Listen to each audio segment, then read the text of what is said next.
এই তোমার বউ বোরকা ছাড়া বাইরে যদি তুমি কিসের মুসলমান? তোমার বউকে পর্দা রাখার দায়িত্ব তোমার না?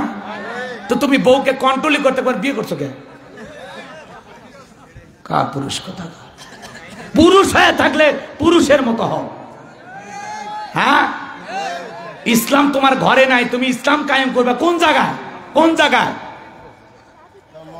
কথা বল না কেন? আপনার বউ বাহিরে বোরকা ছাড়া কেন যাবে? আমাকে বুঝান, আপনি আমাকে বুঝান, আসেন বুঝান আমাকে। আপনি মুসলমান না? কথা কয় না কেন? আপনি মুসলমান না? আপনার বউকে পর্দায় রাখা কি? তাহলে আমি দায়িত্ব নেব? বউ কা? আপনার। তাহলে হুকুম কি আমার মানবে না আপনারটা মানবে? ধমক দেন, এ শেফালি বোরকা পরে যা, তখন বলবো হ্যাঁ আমি মানে বুড়ি হয়ে গেছে যে বোরকা পরে আমার সব ঢাকালে। বুড়ি হলে তো দিক কেউ তাকাবি না, এটাই তাকানের বয়স, এখনই ঢেকে যা। বউ আমার, আমি পার্সোনাল জিনিস, বউ হলো আমার গোপন জিনিস, বউ হলো আমার ভালোবাসার জিনিস, বউ হলো আমার যত্নে রাখা জিনিস। আমার বউ আমি দেখবো, ঘরের ভিতর একা একা দেখবো। যারা বউকে বোরকা পর্দা সারা বাহিরে নিয়ে ঘোরাফেরা করে এরা হলো রুচিশীল পুরুষ নয়, এদের কোনো রুচি নাই। কথা কয় না কেন?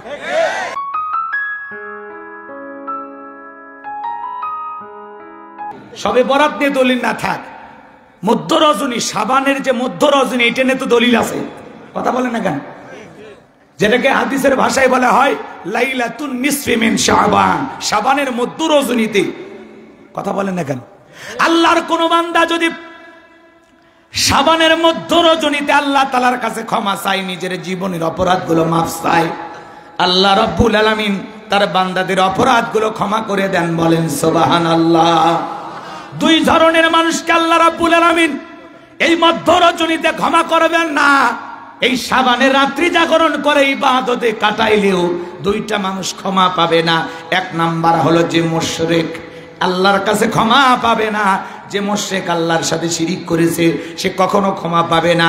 আর যে হিংসা বিদ্বেষ লালন করে, যার মনটা হিংসুক, এই ব্যক্তি আল্লাহর কাছে যতই ক্ষমা চায় শাবানের রজনীতেও তাদের ভাগ্যে ক্ষমা জুটবে না। ক্ষমা পাবে না কয়জন ব্যক্তি? আরো জোরে বলেন। একজন হলো মুশরিক আর একজন হলো হিংসুক। এই দুইজন ব্যক্তি ক্ষমা পাবে না। আমার ভাইয়েরা, আম্মা জান আয়েশা থেকে হাদিস এসেছেন, নবীজি শাবান মাসে এত বেশি রোজা রাখতেন যা অন্য কোনো মাসে রাখতেন না। আম্মা জান আয়েশা ডেকে বলে, নবীজি এত রোজা রাখতেন মনে হয় যে রমজান শুরু হয়ে গেছে। আল্লাহু আকবার বলেন। আম্মা জান আয়েশা রাতের বেলায় দেখেন, বিছানায় হাত দিয়ে দেখেন আমার নবীজি নাই। চিন্তা করলেন নবী আমার গেল কোথায়? যা দেখেন নবীজি আমার জান্নাতুল বাকিতে। আমার নবীজি দোয়া করতেছেন। আমার নবীকে জিজ্ঞাসা করেন, নবী গো আপনি আজকে জান্নাতুল বাকিতে কেন আসছেন? ডেকে বলে, আয়েশা তুমি তো জানো না আজকে রজনীটা কি? বলে, আল্লাহ এবং তার রাসূল ভালো জানে। বিশ্ব নবী ডেকে বলে, আয়েশা আজকে রজনী হলো শাবানের মধ্য রজনী, লাইলাতুন নিসফি মিন শাবান। শাবানের মধ্য রজনীতে আমার আল্লাহ রাব্বুল আলামিন তার বান্দার অপরাধগুলো ক্ষমা করে দেন। আল্লাহু আকবার বলেন। তাহলে শাবান মাসের গুরুত্ব আছে না নাই?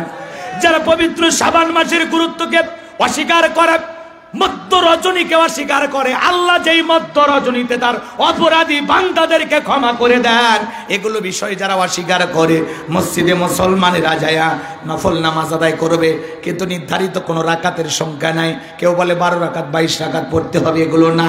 আপনি আপনার ইচ্ছা মতো 2 রাকাত পড়তে পারেন, আবার কোরআন তিলাওয়াত করতে পারেন। শুধুমাত্র একত্রিত হয়ে সবাই ইবাদত করে কাটাবেন এমনটা নয়। আপনি একা একা ইবাদতে কাটাবেন, নিজের অপরাধ ক্ষমা চাওয়ার জন্য আল্লাহর কাছে সিজদা দিয়ে কান্নাকাটি করবেন। আমার ভাইয়েরা, এই শাবান মাসের আমাদের প্রস্তুতি নিতে হবে, রমজানের প্রস্তুতি। শাবান মাসের কিছু রাত্রি জাগরণ করে আল্লাহর ইবাদত করব, কিছু নফল রোজা রাখবো, এর মাধ্যমে রমজানের প্রস্তুতি আমরা গ্রহণ করব। আর যারা আল্লাহ রাব্বুল আলামিনের এই সুন্দর মাসটাকে নিয়ে যারা এরকম জঘন্য মন্তব্য করতে পারে, সবে বরাত এটা ফার্সি শব্দ। আমার ভাইরা, সব মানে কি? রাত বরাত মানে ভাগ্য রজনী। এই ভাগ্য রজনী আপনার কথা দ্বিমত থাকতে পারে, এগুলো নিয়ে আপনি কথা টানতে পারেন, যা বলবেন বলবেন, বুঝে শুনে বলবেন। কিন্তু মসজিদে যারা ইবাদত করে, আল্লাহকে সিজদা দিয়ে কোরআন তিলাওয়াত করে নফল নামাজের মাধ্যমে কাটাবে, এই ইবাদতকে যারা বেশ্যাখানার সাথে তুলনা করে, আর যাই হোক, এমন আলেমদের বক্তব্য জীবনে কোনোদিন শোনা যাবে না। কথা বলেন ঠিক কিনা? কারণ এদের বক্তব্য শুনে জাতি গোমরাহী হবে। কথা বলেন না কেন? জাতি পথভ্রষ্ট হবে। একজন আলেম কেমনে একটা ইবাদতের সাথে এত জঘন্য একটি কথা তুলনা করতে পারে, আমার বুঝে আসে না। একজন আলেমের ভাষা এত জঘন্য হয় কিভাবে? একটা নোংরা এরকম কুরুচিপূর্ণ বাজে ভাষা তার জবান দিয়ে কিভাবে আসে? তার আজকে সহিহ হাদিসের ডিলারশিপ নিয়ে এদেশে যা খুশি তাই করতে চাচ্ছে। কথা বলেন না কেন? তাই পবিত্র শাবান মাসের বেশ কয়েকটি নির্ভরযোগ্য হাদিস আছে। কথা বলেন ঠিক কিনা আমার ভাইরা? এই জন্য আমরা বাড়াবাড়ি করব না, আমরা বাড়াবাড়ি করব না, সারাসারি করব না। এটা নফল ইবাদত, এটা ফরজও না, ওয়াজিবও না। কথা বলছেন না কেন? কিন্তু আমরা মাঝে মাঝে নফলের গুরুত্ব এমন বেশি দিয়ে থাকি, কথা কি বোঝেন না? ফরজের চাইতে বেশি গুরুত্ব দিই। কিন্তু মনে রাখবেন, এরকম হাজারো নফল একটা ফরজের সমতুল্য কখনো হবে? জোরে বলেন হবে? নফল নফলের জায়গায় রাখতে হবে। এটার গুরুত্ব ফরজের চাইতে দেয়া সুযোগ নাই। কথা বলেন ঠিক কিনা? ফরজ ফরজের জায়গায়, নফল নফলের জায়গায়, ওয়াজিব ওয়াজিবের জায়গায়। কথা বলেন ঠিক কিনা? আমার কথা কি আপনারা বুঝেছেন নাকি রাগ করেছেন? বলেন, কষ্ট পাচ্ছেন?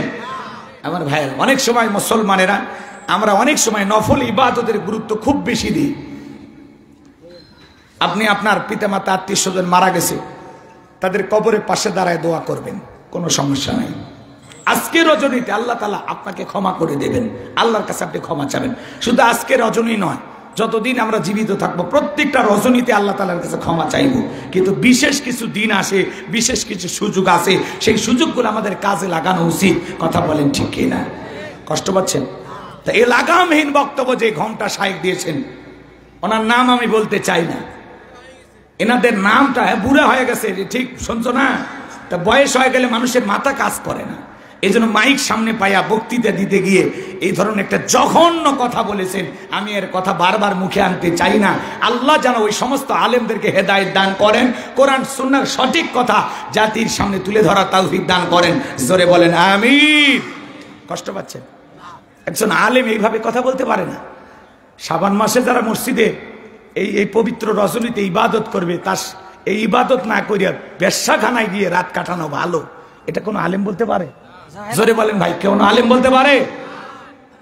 এটা মূর্খতার আচরণ। মূর্খ লোকদের মুখ দিয়ে গালি আসে। একজন আলেম, আপনি শায়েখ, নামের শেষে মাদানি লাগান, আর আপনারা এই ধরনের বক্তব্য দেন, এটা দুঃখজনক। এখনো সময় আছে জাতির কাছে দুঃখ প্রকাশ করেন যে স্লিপ অফ টং, আমার ভুল হয়ে গেছে, জবানের জড়তাই হোক অথবা তখন আমার মন মানসিকতা ঠিক ছিল না, জাতির কাছে আপনি প্রকাশ্যে ক্ষমা চান। কথা বলেন না কেন? ফাঁসি কেন? আচ্ছা যাই হোক, এই ছেলের আবার রাগ বেশি দেখে বোঝা যাচ্ছে, তাই না? কষ্ট হচ্ছে আপনাদের? আমার ভাইয়ের জন্য নামদারি মুনাফিক মার্কা মুসলমান চেনা সহজ না কঠিন? কথা কয় না? কথা কয়? দাড়ি তুমি থাকার পরে মুনাফিক হতে পারে। রসুলের পিছনে নামাজ পড়ে লোকটা যদি মুনাফিক হয়, আপনার আমার পিছনে নামাজ পড়ে তার সাইডে বড়টা হবে। কথা বলেন ঠিক কিনা আমার ভাইয়েরা? হজ করার পরে আলহাজ মুনাফিক হতে পারে। কথা বলেন ঠিক কিনা? এই শেষ জামানায় বাজানগো আমার ইমান ধরে রাখা বড় কঠিন। আজকে আলেমদের বক্তব্য শুনে মানুষ বিভেদ, মানে মানুষ কোন পথে যাবে মানুষ পথ খুঁজে পাচ্ছে না, দিশেহারা হয়ে যাচ্ছে। মানুষ আসছে শুনে বলে হুজুর আপনারাই বলেন এইটা, আপনারাই বলে ওইটা, আমরা যাব কোন দিকে? আজকে সাধারণ মানুষ টেনশনে পড়ে গেছে এই ধরনের আলেমদের লাগামহীন বক্তব্যের কারণে। কথা বলেন ঠিক কিনা আমার ভাইয়েরা? আল্লাহ যেন এই সমস্ত আলেমদের হাত থেকে জাতিকে হেফাজত করেন। জোরে বলেন আমিন। আরো জোরে বলেন আমিন। আমরা বাড়াবাড়ি করব না। এই পবিত্র শাবান মাসের মধ্য রজনীতে, লাইলাতুন নিসফি মিন শাবান, এই শাবানের রজনীতে আমরা সমাজে প্রচলিত কিন্তু বেদাত আছে, কবরগুলোকে আলোকসজ্জায় লাইটিং করে, এরকম করা যাবে না। এরপরে হালুয়া রুটি নিয়ে আমাদের সমাজ আছে না নাই? খাইতে কোনো বাধা নাই, আগে খান পরে খান। আবার হালুয়া রুটি নিয়ে মসজিদে মারামারি অনেক জায়গায় হয়। আমার ছোটবেলার একটা ঘটনা মনে আছে, আমাদের এলাকায় এত হালুয়া রুটি যখন দেখেছিলাম বাজার, হালুয়া রুটি নিয়ে ভাগ বন্টন করতে গিয়ে একজন ব্যক্তি একটু দিতে গিয়ে কম বেশি হয়ে গেছে, রাগ করে রুটির গাবলা সহ পুকুরের মধ্যে ফালাইয়া দিছে। খা যা, এখন তুলে খা। কথা বলেন নাই? আমরা খাওয়া না, আমরা ইবাদতে ব্যস্ত থাকবো। কথা বলে ঠিক কিনা? খাওয়া তো জীবনে হবে। আপনি হালুয়া রুটি খাইতে বাধা নাই তো, অন্য দিনে খান, আজকের এই দিনেই খাওয়া লাগবে। হ্যাঁ, কথা কয় না? আচ্ছা, হালাল খাবার খাইতে তো বাধা নাই, কিন্তু এটা যেন ওই খাওয়ার আমেজে যেন ইবাদত বানচাল না হয়ে যায়। আপনি ইবাদতে ব্যস্ত থাকবেন, এত খাওয়া কেন? কথা কয় না? সব ইবাদতে খালি খাওয়ার ধান্দা নাকি? আপনি ইবাদতের ধান্দায়, আপনি তো ক্ষমা পাওয়ার আশায় পেরেশানিতে ব্যস্ত। আল্লাহ মাফ করছে কিনা, মাফ করবে কিনা, ওই 2 শ্রেণীর কাতারে আছেন কিনা। আরো 5 শ্রেণীর কথাও তুলে ধরা হয়েছে যে 5 ব্যক্তিকে আল্লাহ তাআলা শবে বরাতে রজনীতে মাফ করবে না। আবার আরেকটি হাদিস বর্ণিত হয়েছে, সেখানে বলা হয়েছে 7 শ্রেণীর ব্যক্তিকে মাফ করা হবে না। কিন্তু নির্ভরযোগ্য যে কথাটা আমি আপনাদেরকে বললাম সেটা হলো 2 শ্রেণীর ব্যক্তিকে আল্লাহ তাআলা মাফ করবেন না। একটা মুশরিক আর একটা কি হিংসুক। মনে থাকবে তো ইনশাআল্লাহ? কথাকে বুঝতে পারছেন তো? আমি ক্ষমা চাবো, আমি ইবাদতে কাটাবো। আমি হালুয়া রুটি কখন খাবো? ওটা পরের দিন খাবো নি, 2 দিন পরে খাবো নি। কথাকে বোঝা গেল? আমরা যেন খাওয়া আর ইবাদতে এক জায়গায় না করি। কথা কেন? হালুয়া রুটি খাইতে কোনো বাধা নাই, কিন্তু এইটা নিয়ে যায় যে মসজিদে দিতে হবে, লোকজনকে খাওয়াইতে হবে, এগুলো পাইছেন কোথায়? আপনি শুক্রবারে খাওয়ালেন না কেন? গত শুক্রবারে খাওয়ালেন না কেন? দেন, মানুষকে খাওয়াবেন, খাওয়াইলে তো ভালো। আপনি পোলা বানায় দেন, 10 কেজি জিলেপি এনে খাওয়ান, কিন্তু আজকে রজনীতেই যে খাওয়ান লাগবে, এটা পাইছেন কই? আজকে রজনীতে খাওয়া না, আজকে রজনীতে আমরা ক্ষমা তালাশ করব। কথা কয় না? কি তালাশ করব? ক্ষমা তালাশ করবো। আল্লাহ যেন আমারে মাফ করে দেয়, আমি ইবাদতে কাটাবো। কথা কি বোঝা গেল? আল্লাহ যেন আমাদের সঠিক বোঝ দান করেন। জোরে বলেন আমিন। আমরা খাওয়া নিয়ে যেন আমাদের ইবাদতটা নষ্ট না হয়ে যায়। খাওয়ার দিকে প্রাধান্য দিকে আমরা ইবাদতই ভুলে গেছি। একবার সিজদাতে, একবার কই গবলা কর্দি রুটি হয়েছে, এরকম যেন না হয়। কথাকে বোঝা গেল? আমাদের বাংলাদেশের অনেক জেলা এখন এগুলো আছে, থাকবে। আমরা এগুলোর বিরোধিতা করতেছি না, হারাম না জায়েজ বলতেছি না। কথাকে বুঝতে পারতেছেন? কিন্তু এই জিনিসগুলো আমরা নতুন শুরু করেছি, সেজন্য আমাদের এই জিনিসগুলোকে বেদাত বলা হয়। যে আপনি পাইছেন কই? তা আলোকসজ্জা করা যাবে না এই দিনে। বিশেষ কোন ইবাদত, যে অনেকে গোসল করার চিন্তা ভাবনা থাকে যে মাগরিবের পর গোসল, আসলে এগুলো জিনিস আমরা খুঁজে পাই নাই। কথাকে বলছেন? অনেকে পেতেও পারে, তো অনেক জিনিস আছে খুব বেশি বাড়াবাড়ি। কথা কি বুঝতে পারছেন? হালুয়া রুটি এগুলো নিয়ে আমরা বাড়াবাড়ি করব না।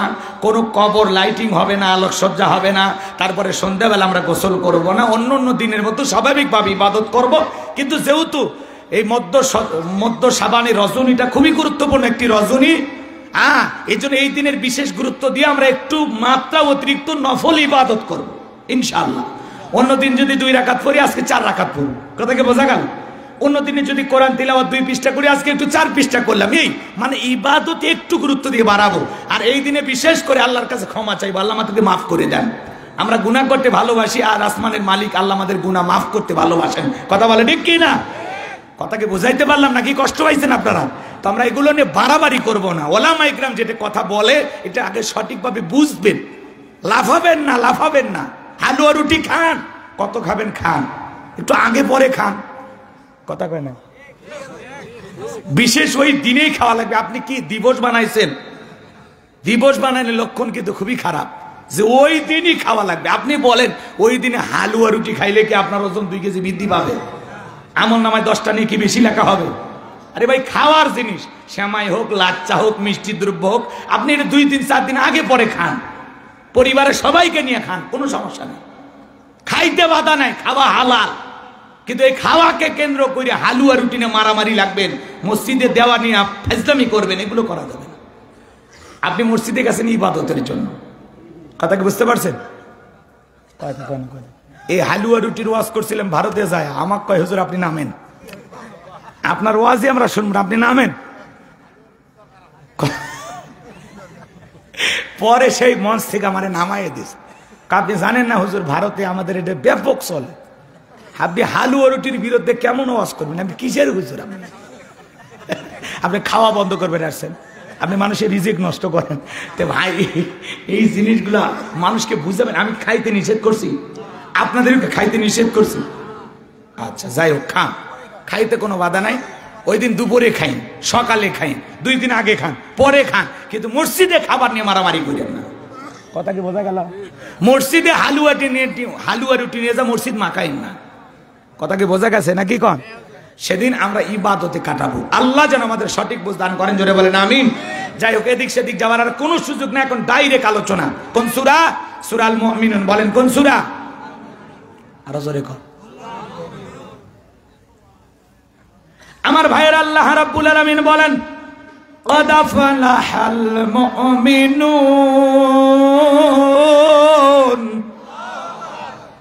যে কোনো আয়াত বা সূরার তাফসীর করতে হলে কোন প্রেক্ষাপটে, কোন সময় রাসূলের উপরে সে আয়াতটি বা সূরাটি নাজিল হয়েছে, সেই নাজিলের প্রেক্ষাপট তুলে ধরা দরকার আছে না নাই?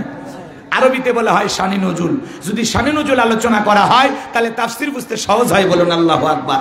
তাহলে সূরা আল মুমিনুন বিশ্বনবীর উপরে কোন সময়, কোন প্রেক্ষাপটে নাজিল হয়েছে আমি কি একটু তুলে ধরবো? আমার ভাইয়েরা, বিশ্বনবীর প্রিয় সাহাবী হযরত ওমর ফারুক রাদিয়াল্লাহু তাআলা ডেকে বলেন, আমি মৌমাছির বন বানাবার শুনলাম। ডানে তাকায় মৌমাছি নাই, বামে তাকায় মৌমাছি নাই। বিশ্বনবীর চেহারা মোবারকের দিকে তাকায় দেখি আমার নবীজি ফিসফিস করে কি যেন তিলাওয়াত করতেছেন। হযরত ওমর ফারুক ডেকে বলেন, আমার বোঝার বাকি রইল না, আসমান থেকে নবীজির উপরে কোরআনুল কারীম নাজিল হচ্ছে, আর বিশ্বনবী কোরআনুল কারীম রিসিভ করতে ব্যস্ত। বলুন আল্লাহু আকবার। তাহলে মৌমাছির বন আওয়াজ হলে কোরআনুল কারীম নাজিল হয়।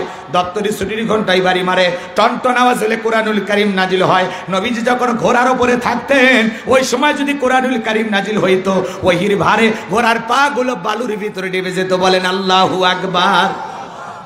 নবীজি যখন উঠের ওপরে থাকতেন, ওই সময় যদি কোরআনুল কারীম নাজিল হইতো, ওহির ভারে ওঠের মাথা জমিনের সঙ্গে লেগে যেত।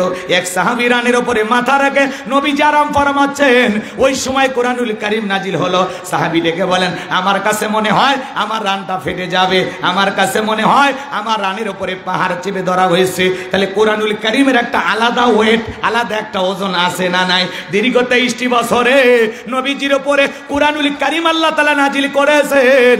এই কোরআনের শান কত, মর্যাদা কত, আমরা কপাল পরা মুসলমান অনেকেই জানি না।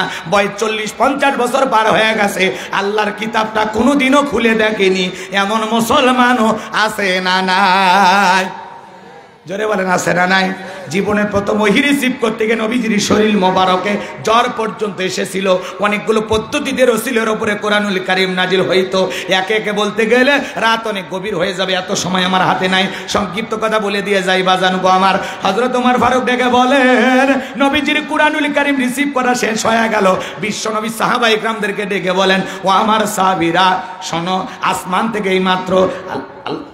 থেকে এই মাত্র জিবরাইল এসে আমার উপরে সূরা আল মুমিনুনের 10টি আয়াত কারিমা নাজিল করে জানায় দিলেন, নবী গো, এই 10টি আয়াতের ভিতরে আমার আল্লাহ রাব্বুল আলামিন তার আদরের মুমিন বান্দাদের জন্য 7টা বৈশিষ্ট্য নিয়ে আলোচনা করেছেন, 7টা গুণাবলী নিয়ে আলোচনা করেছেন। কোন মুমিন যদি এই 7টা গুণে গুণান্বিত হতে পারে, 7টা বৈশিষ্ট্য আমল করতে পারে, আমার আল্লাহ রাব্বুল আলামিন বলেন, উলাইকা হুমুল ওয়ারিসুন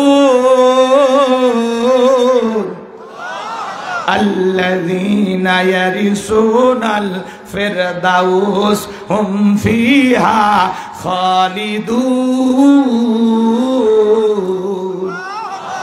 আমার আল্লাহ বলেন, তারা উত্তরাধিকারী হবেন জান্নাতুল ফেরদাউসের, সেখানে তারা চিরকাল বসবাস করবেন। আল্লাহ কোনোদিন জান্নাত থেকে বের করে দেবেন না। চিৎকারে মেরে বলুন সুবহানাল্লাহ। কারা কারা জান্নাতে যেতে চান? 2 হাত তুলে আল্লাহকে দেখান। আল্লাহ আমাদের সবাইকে জান্নাতুল ফেরদাউসের ওয়ারিস হিসেবে কবুল করেন, জোরে বলেন আমিন। আপনার আমার টার্গেট জান্নাত না জাহান্নাম? সবাই জান্নাতে যেতে চান? এবার 7টা আঙ্গুল দেখেন। কয়টা? হাত তোলেন, হাত তোলেন। 7টা আঙ্গুল। বলেন জান্নাতে যেতে হলে কয়টা গুণ বলি? এই 7টা বৈশিষ্ট্য, 7টা গুণ দিয়ে নিজের জীবনটাকে যদি সাজাইতে পারেন, জান্নাতুল ফেরদাউসের ওয়ারিস বানায় দেবেন কি? আরেকটু জোরে বলেন কে? হাত নামান, হাত নামান। আল্লাহ আমাদের সবাইকে জান্নাতুল ফেরদাউসের ওয়ারিস হিসেবে কবুল করেন, জোরে বলেন আমিন। বাবা মারা গেলে ওয়ারিশ সূত্রে সন্তান যেরকম বাবার সম্পত্তির ভাগ পায়, কোন মুমিন যদি এই 7টা গুণে গুণান্বিত হতে পারে, 7টা গুণ দিয়ে তার জীবনটাকে সাজাইতে পারেন, আমার আল্লাহ পাক তাকে জান্নাতুল ফেরদাউসের ওয়ারিশ বানায় দিবেন, উত্তরাধিকারী বানায় দিবেন। বলুন সুবহানাল্লাহ। আল্লাহ তাআলা আমাদেরকে কত ভালোবাসেন জানেন? আল্লাহ ভালোবেসে মুসলমানের ঘরে জন্ম দিয়া জান্নাতের রাস্তা একটু আগায় দিয়েছেন। সুবহানাল্লাহ কোন।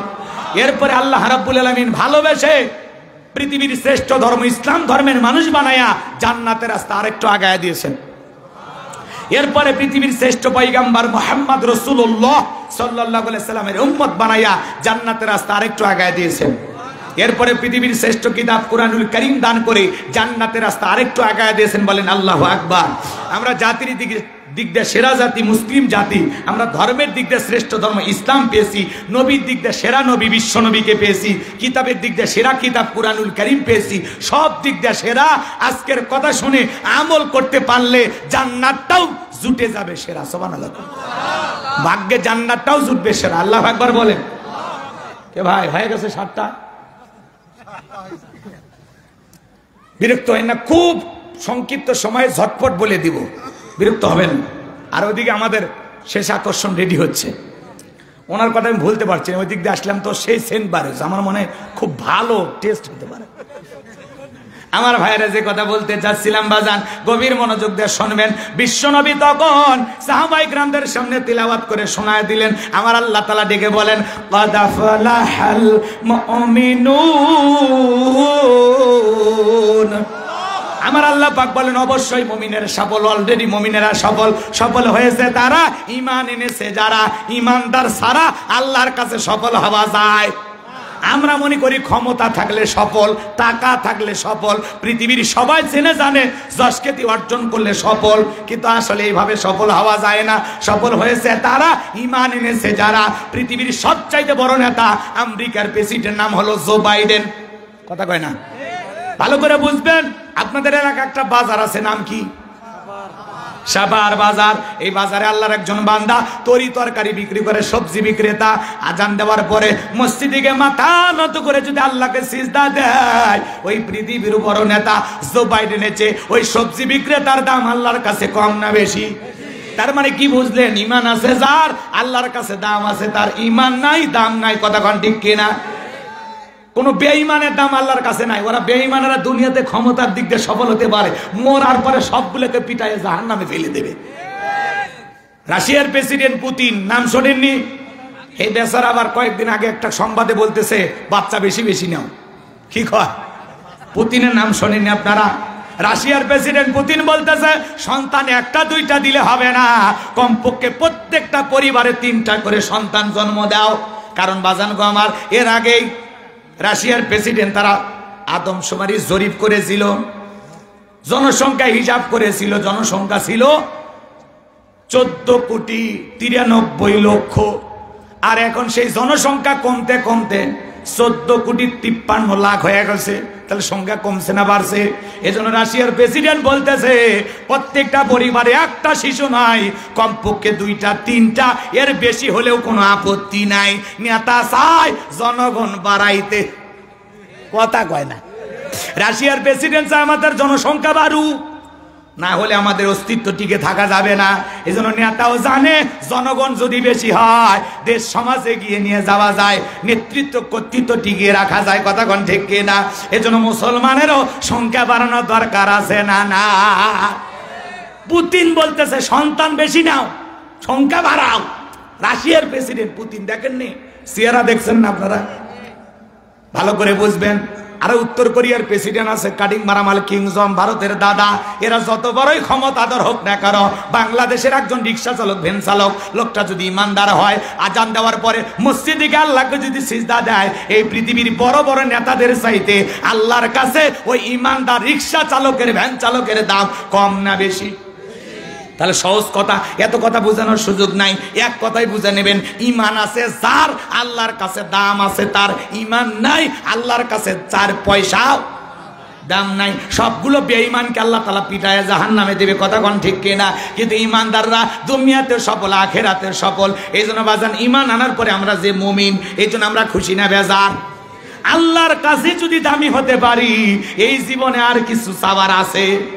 তাহলে ভালো করে বোঝেন, চেহারা কালো হোক ফর্সা হোক, লম্বা হন খাটো হন, কোনো সমস্যা নাই। আপনার ভিতরে ঈমান আছে, আল্লাহর কাছে দাম আছে। তাহলে আমি সহজ কথা আপনাদের সামনে বলি, ঈমান এনেছে যারা, আপনারা বলবেন সফল হয়েছে তারা। বলতে পারবেন না? বলেন ঈমান এনেছে যারা, জোরে জোরে ভাই, ঈমান এনেছে যারা, সফল হয়েছে তারা। এজন্য আল্লাহ পাক বলেন কদ আফলাহাল মুমিনুন, অবশ্যই মুমিনেরা সফল, অলরেডি মুমিনেরা সফল। বলেন তো বাজান, ঈমান আনার পরে মুমিন জীবনের সবচেয়ে গুরুত্বপূর্ণ ইবাদতের নাম কি? এদিক শোনেন, একজন অমুসলিম জোহরের নামাজের পূর্বে ঈমান গ্রহণ করেছে, ওই ব্যক্তির উপরে জোহরের নামাজ আদায় করা কি? জোরে জোরে জোরে। একজন অমুসলিম আসরের নামাজের পূর্বে ঈমান গ্রহণ করেছে, ওই ব্যক্তির উপরে আসরের সালাত আদায় করা কি? ফরজ। ভালো করে বোঝার চেষ্টা করবেন বাজান গো আমার। মুমিন জীবনের 7টা গুণাবলী নিয়ে আল্লাহ তাআলা যখন আলোচনা করলেন, 7টি বৈশিষ্ট্য নিয়ে আলোচনা করলেন, আমার আল্লাহ তাআলা 1 নাম্বার সালাত দিয়ে শুরু করলেন। তাহলে মুমিন জীবনের সবচাইতে গুরুত্বপূর্ণ ইবাদতের নাম হলো সালাত। আমার আল্লাহ বলেন আল্লাযীনা হুম ফি সালাতিহিম খাশিউন। লিখেছেন তাফসীরুল কোরআন মাহফিল, একটু মনোযোগ দিয়ে শোনেন। আল্লাহ তাআলা ডেকে বলেন আল্লাযীনা হুম ফি সালাতিহিম খাশিউন, যারা নিজেদের সালাত বিনয়ের সহিত, নম্রতার সহিত, খুশু খুজু ভাব নিয়ে, আল্লাহর ভয় নিয়ে আদায় করে। আপনি আমি কিভাবে সালাত আদায় করব? তাফসীর ইবনে কাসির থেকে বলছি বাজান গো আমার। তাফসীরি কারকেরা বলেছেন, আপনি আমি যখন সালাতের মধ্যে দাঁড়িয়ে যাব, অন্তরের ভিতরে সুচিন্তা দুশ্চিন্তা, বিবির কথা, সন্তানের কথা, ব্যবসা বাণিজ্যের কথা, দুনিয়াবি কোনো চিন্তা ভাবনা মনের মধ্যে রাখা যাবে না। টেনশন মুক্ত হৃদয় নিয়ে আল্লাহ রাব্বুল আলামিনকে সিজদা দেওয়ার জন্য মসজিদে গিয়ে সালাত আদায় করা দরকার আছে না নাই? তাহলে আপনি আমি যখন মসজিদে সালাত আদায় করতে যাব, দুনিয়াবি সব চিন্তা ভাবনা মসজিদের বাইরে রেখে টেনশন মুক্ত হৃদয় নিয়ে, আল্লাহর ভয় নিয়ে মসজিদে প্রবেশ করতে হবে। অন্তরে ভয় থাকতে হবে কার? ইয়া আইয়ুহাল্লাযীনা আমানুত্তাকুল্লাহ, এই ইমানদারগণ আমি আল্লাহকে ভয় করো। হাক্কা তুকাতিহি, ভয় করার মতো ভয় করো। ভালো করে বুঝবেন বাজান গো আমার, কিভাবে সালাত আদায় করব, বিশ্বনবী কিভাবে সালাত আদায় করেছেন। আম্মা জান আয়েশা ডেকে বলেন, নবীজি এত লম্বা সময় ধরে নামাজের মধ্যে দাঁড়িয়ে থাকতেন, মাঝে মাঝে তাকায়া দেখতাম আমার নবীজির পা মোবারক ফুলে উঠেছে। একটা মানুষ কত সময় দাঁড়ায় থাকলে পা ফুলে আপনারাই বলেন? সবচাইতে নামাজে দীর্ঘ সময় দাঁড়িয়েছিলেন মুহাম্মদ রাসূলুল্লাহ সাল্লাল্লাহু আলাইহি ওয়াসাল্লাম। আমার ভাইয়েরা, নবীজি লম্বা সময় নামাজে দাঁড়িয়ে থাকতেন। আম্মা জান আয়েশা ডেকে বলেন, নবীজি লম্বা সময় রুকু করতেন, সিজদা করতেন। মাঝে মাঝে মনে হয় নবীজি আর কোনোদিন সিজদা থেকে মাথা উঠাবেন না। আম্মা জান আয়েশা ডেকে বলেন, একদিন রাতের বেলায় দেখে নবীজি সিজদা দিয়ে কান্না করেছেন, এত কান্না করতেছেন, কাঁদতে কাঁদতে সিজদার জায়গাটা ভিজে গেছেন। আম্মা জান আয়েশা তাকায় দেখলেন নবীজি অনেকটা সময় পরে যখন সিজদা থেকে মাথা উঠাইলেন। আম্মা জান আয়েশা ডেকে বলেন, নবী গো, এত লম্বা সময় সিজদা দিয়ে কেন কান্না করলেন? কি হয়েছে আপনার? বিশ্ব নবী ডেকে বলে, আয়েশা, আমি তো আমার জন্য কাঁদি না, আমি কাঁদি আমার গুনাহগার উম্মতের জন্য। আমি আল্লাহর কাছে কেঁদে কেঁদে বলি, আল্লাহ আমার গুনাহগার উম্মতের গুনাহগুলো মাফ করে দাও। আল্লাহ গো, আমার উম্মতকে ওই কঠিন জাহান্নামের আগুন থেকে মুক্তি দাও। তাহলে নবী যদি আপনার আমার গুনাহ মাফের আশায় আল্লাহর কাছে সিজদা দিয়া কান্না করেন, তাহলে নিজেদের অপরাধের কারণে মূল ভিকটিম, মূল আসামি, মূল অপরাধী হলাম আমরা। তাহলে নিজেদের অপরাধের কারণে সিজদা দিয়ে আমাদেরও কান্না করার দরকার আছে না নাই? 5 ওয়াক্ত সালাত এটা ডিউটি, এটা তো পড়াই লাগবে। পাশাপাশি রাত্রি জাগরণ করে 1টা 2টা 3টার দিকে ওইটা নফল তাহাজ্জুদের নামাজ আদায় করার দরকার আছে না নাই? রাত্রি জাগরণ করে ইবাদত করতে হবে কার? আলেমেরা ভুলে গেছে, এই জন্য জাহিলের মতো ফতুয়া দেয়। রাত্রি জাগরণ করে ইবাদত করার অর্ডার দিয়েছেন কে? ওয়াল্লাযীনা ইয়াবিতুনা লিরাব্বিহিম সুজদাও ওয়া কিয়ামা। আমার আল্লাহ বলেন, যারা রাত্রি জাগরণ করে আমি আল্লাহকে সিজদা দেয়, আমি আল্লাহর জন্য দণ্ডায়মান থাকে। বাজান গো আমার, রাতের বেলায় সিজদা দিয়া মালিকের সাথে গভীর প্রেম যারা করতে পেরেছে, এদের জীবনে সফলতা, কোনো ব্যর্থতা নাই। এরা জীবনে যা চায় আল্লাহ তাদেরকে তাই দেয়। কথা বলে ঠিক কিনা? তাহলে রাত্রি জাগরণ করে সিজদা দিয়ে রুকু করে আল্লাহর ভালোবাসা ইবাদতে কাটানোর দরকার আছে না নাই? রাতের 1টা 2টা 3টার দিকে ওইটা বিবির ভালোবাসা ত্যাগ কইরা আরামের বিছানা ত্যাগ করে ঠান্ডা পানি দিয়া ওযু বানাইয়া নিরালাই নিবৃত্তিতে যাই নামাজে দাঁড়ায় গেলেন। এই নামাজ দুনিয়ার কাউকে খুশি করার জন্য নয়, এই নামাজ হলো আল্লাহ তাআলাকে রাজি খুশি করার জন্য। কথা বলেন ঠিক কিনা? কুলিন্না সলাতি ওয়া নুসুকি ওয়া মাহইয়ায়া ওয়া মামাতি লিল্লাহি রাব্বিল আলামিন। নবীজি আপনি বলুন আমার নামাজ, আমার কুরবানি, আমার জীবন, আমার মরণ লিল্লাহি রাব্বিল আলামিন, আসমান জমিনের প্রতিপালকের জন্য। তাহলে মুমিন জীবনের সব ইবাদত হবে একমাত্র আল্লাহ তাআলাকে রাজি খুশি করার জন্য। তাহলে বাজান সিজদা দিয়ে চোখের পানি ছেড়ে দিয়া কান্না করতে হবে কার কাছে? কেঁদে কেঁদে আল্লাহর কাছে বলতে হবে রব্বানা সরিফ আন্না আযাবা জাহান্নাম ইন্না আযাবাহা কানা গরামা।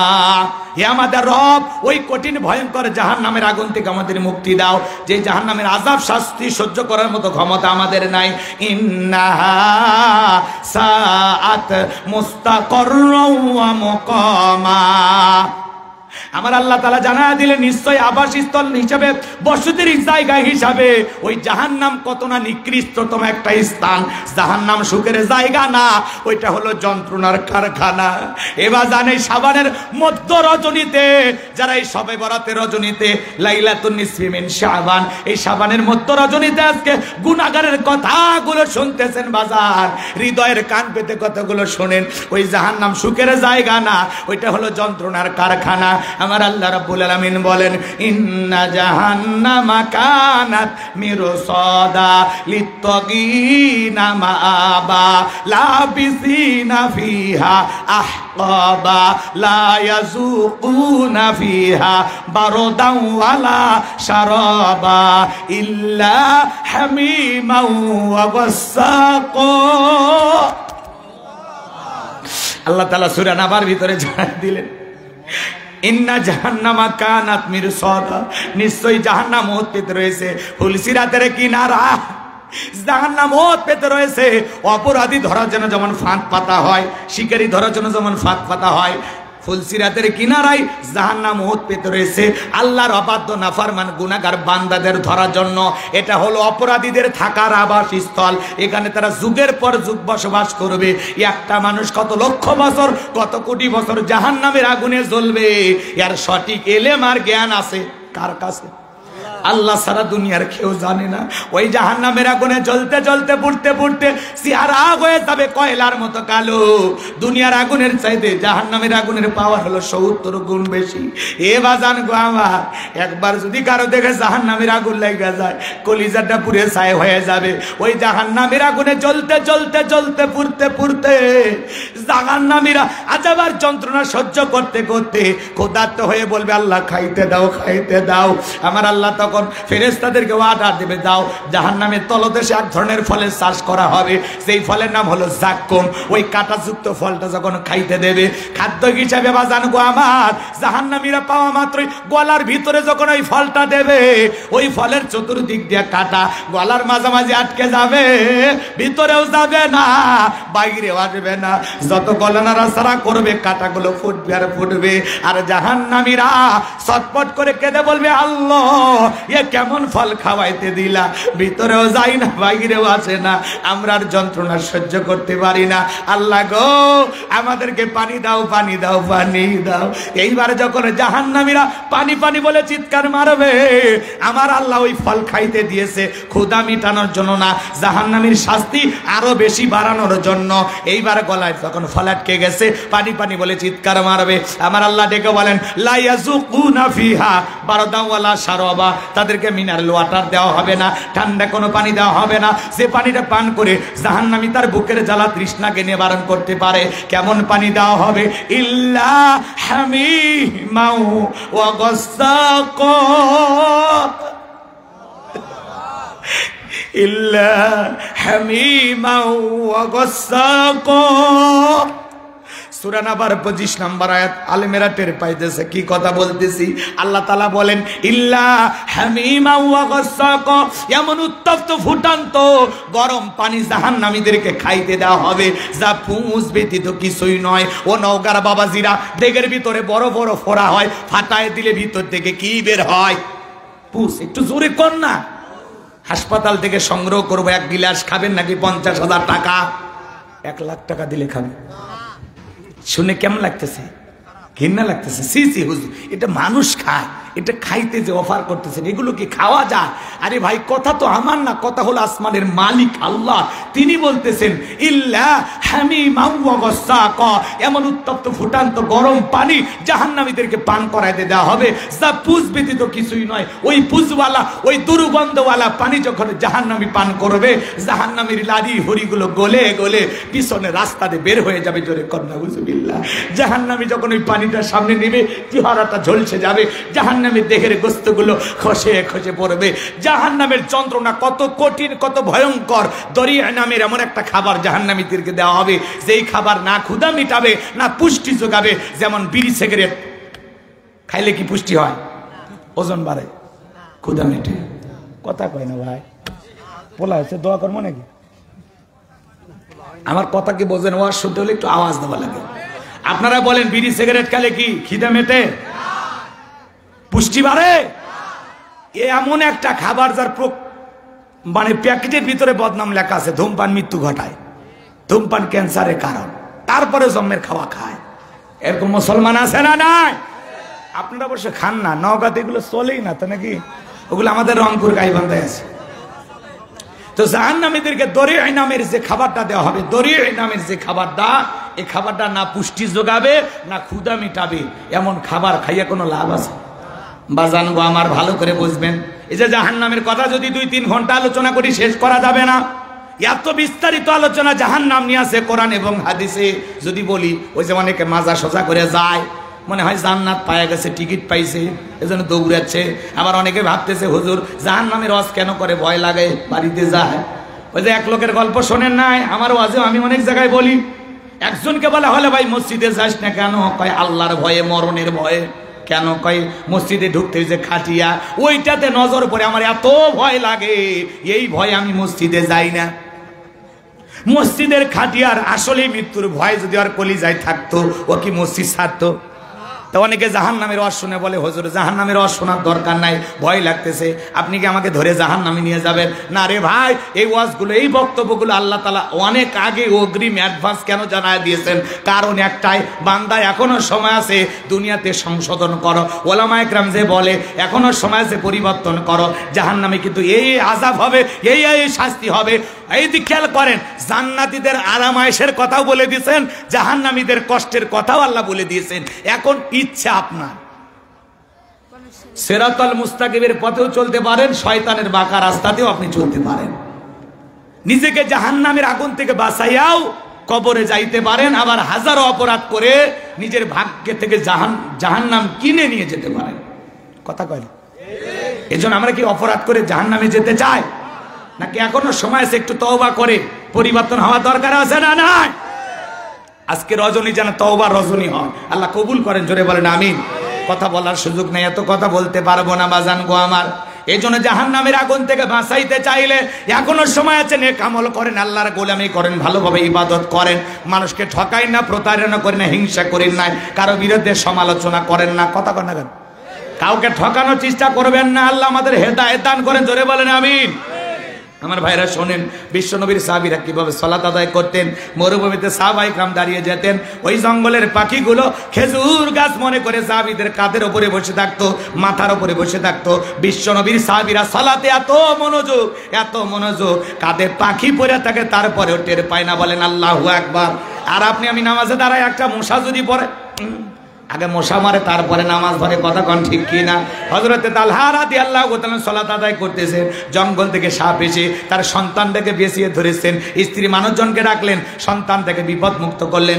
এত ঘটনা ঘটে যাওয়ার পরে হযরতে তালহা রাদিয়াল্লাহু তাআলা আমার সাথে জিজ্ঞাসা করে, বিবি রে, বাড়িতে এত মানুষজন, ব্যাপারটা বুঝতে পারলাম না। ডেকে বলে, স্বামী গো, আপনি যখন নামাজের মধ্যে দাঁড়িয়ে গেছেন, জঙ্গল থেকে সাপ এসে আপনার সন্তানটাকে বেঁচিয়ে ধরেছিল, আমি মানুষজনকে ডাকলাম, ছেলেটাকে বিপদ মুক্ত করলাম। এত ঘটনা আপনার চোখের সামনে গলে গেল, আপনি কি কিছুই বলতে পারেন না? হযরতে তালহা ডেকে বলে, বিবি রে, নামাজের মধ্যে মন যদি এদিক সেদিক চলে যায়, তাহলে নামাজ তো আর নামাজ থাকে না। আল্লাহু আকবার। সাহাবায়ে কেরামদের নামাজের কত মনোযোগ, কত গভীর। আর আপনি আমি নামাজ পড়ি সাপাহার, মন চলে যায় নওগাঁ। নামাজ পড়ি উমরপুর, মন চলে যায় রসুলপুর। কথা কয় না ভাই? আছে না নাই? নামাজ পড়ি উমরপুর, মন চলে যায় ভারতের বর্ডারে। নামাজের মধ্যে দ্বারা আমাদের মন স্থির থাকে না, আমাদের মন বড় অস্থির। কথা কন ঠিক কিনা? এজন্য একটি গবেষণায় বলা হয়েছে বাংলাদেশের এমন মুসলমান আছে যাদের মন নামাজের ভিতরে 8 সেকেন্ডও স্থির থাকে না। আমাদের মন বড় অস্থির। কথা বলেন ঠিক কিনা? আমাদের উতলা মন খালি ছটফট করে। কথা কয় না কে? নামাজের ভিতরে দাঁড়ায় দুনিয়াবি নানান চিন্তা ভাবনা, কথাবার্তা মনে হয়। কারণ আমাদের পাগল মন। যদি বলেন কি বলেন, আরো জোরে বলেন, কি বলেন? কষ্ট হচ্ছে? আমাদের কি মন বলেন? বলেন বললে আপনারা রাগ করেন না? গোলাম রব্বানি কইলেই দোষ। আমাদের কি মন? পাগল মোহন মন রে, মন কেন উল্টো পাল্টা বলে? ও পাগল মন রে, মন কেন মসজিদে না যায় রে? আল্লাহ রে, কোন দুনিয়ায় পাঠাইলাই আমারে? বর্তমানের নারী পুরুষ সমান সমান মাপ, লম্বা চুল কাটিয়া আবার মাথায় লাগাই ক্যাপ। আল্লাহ রে, কোন দুনিয়ায় পাঠাইলাই আমারে? কথা কয় না? হিন্দি গানের টান মারিয়া রাস্তা হাইটা যায়, আবার কারো সুরে সুরে বুকটা ফাইটা যায়। আল্লাহ রে, কোন দুনিয়ায় পাঠাইলাই আমারে? যুবকেরা অন্তত আওয়াজ দে বাবা, ঠিক আছে? জিন্সের প্যান্ট শার্ট পরিয়া রাস্তা হাইটা যায়, পোলা না মাইয়া ওইটা সিনা বড় দায়। আল্লাহ রে, কোন জামানায় পাঠাইলাই আমারে? কথা বলো ঠিক কিনা? কানে পড়ছে দুল, কপালে পড়ছে টিপ, কাছে যদি যা বলেন বিলকিস আবা কয় না আমি আবুল। বুখারী শরীফের স্পষ্ট হাদিস, আল্লাহ রাসূল বলেছেন কোন পুরুষ যদি নারীর বেশ ধারণ করে আর কোন নারী যদি পুরুষের বেশ ধারণ করে, আল্লাহর লানত তাদের উপরে। কথা বলে ঠিক কিনা? এরপরে এই দেশে এই ডেকোরেটর ভাই কই শর্ট করে ঠোঁট ঠেকান জানে কি করো? চেক করবে না, বক্তা মারবে নাকি? ঠোঁট ঠেকার মাত্র চুমুক করে উঠছে। হাসেন না? মাগুরে জেলা এক বক্তা এরকম মাইকের বিদ্যুৎ স্পট হয়ে মারা গেছে। এই বিদ্যুতের কি মনে করছে? এই বিদ্যুৎ পৃষ্ঠ হয়ে মারা গেছে। খুব ডেঞ্জারাস জিনিস। তারপরে মরলে আফসোস নাই আমার। কষ্ট হচ্ছে আপনাদের? বিরক্ত হয়েছেন মনে হয়? তাহলে এই যুবক ভালো করে বোঝো, এ দেশে পোশাকের এত স্বাধীনতা আছে, এরপরে কিছু মা বোনেরা দেখলা না ঢাকা শহরে আন্দোলন করে পোশাকের স্বাধীনতা চাই। মনে নাই? ভুলে গেছ? পিচ্ছি পিচ্ছি মেয়েরা আন্দোলন করলে ভুলে গেলে বাদ কুয়ে না, মনে এক থাপ্পড় মেলে ওকার খুঁজে পাওয়া যাবে না। ও পোশাকের স্বাধীনতার আন্দোলন করে। কি স্বাধীনতার আন্দোলন? বলে দাদি নানি ব্লাউজ তারা শাড়ি পরেছিল, আমরাও পড়তে চাই। আপত্তি করি নাই তো। দাদি নানি ব্লাউজ তারা শাড়ি পরেছিল ঘরের ভিতর, এখন অভাবের কারণেই পড়ুক আর গরমের কারণেই পড়ুক। তারা কি বিশ্ব রোডে যায় শাড়ি পরে আন্দোলন করেছিল? আমি তোমার দাদি দেখে যাও শাড়ি পরেছি বলেছিল? বলেনি। তাহলে তুমি বোন কেন শাড়ি পরে লাফালাফি করো? আর তুমি শাড়ি পরে এমন কায়দায় পুরো পিঠটা ফাঁকা রাখছো, মনে হয় ওই জায়গায় আর্জেন্টিনা আর ব্রাজিলের ফুটবল ম্যাচ হবে। আর দাদি নানির কথা বলতেছ, দাদি নানি ওরা 12 হাত শাড়িতে পুরো দেহটা ঢাকছে, কোনো কিছু দেখার উপায় নাই। দাদি নানির কোনো তুলনায় হয় না। আগেকার মা বোনেরা সতী সাধবী আল্লাহওয়ালা নেককার দিনদার নামাজি। আগেকার দাদি নানি পুরুষের কণ্ঠ শুনলে ঘরের কোণার যা লুকেছে।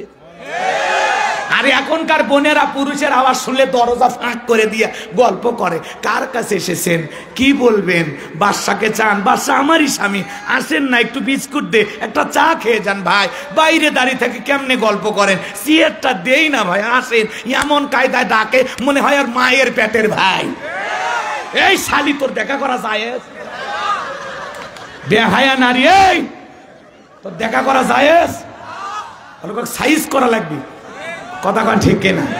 খালি অপেক্ষা করেন, অপেক্ষা করেন। খালি আপনারা সাপোর্ট দেন। মন খারাপ করছেন? আপনারাই বলেন, আপনার বাড়িতে একটা অপরিচিত পুরুষ আপনাকে সন্ধান করতে আসছে, আপনার বউ দরজা খুলে তার সাথে সাক্ষাৎ করতে পারবে? দেখা করা জায়েজ না হারাম? জায়েজ না হারাম? আর পাগলি দরজা খুলে গল্প করে, আসেন চা দিই, একটু বসেন না প্লিজ। মতলব ভালো না খারাপ?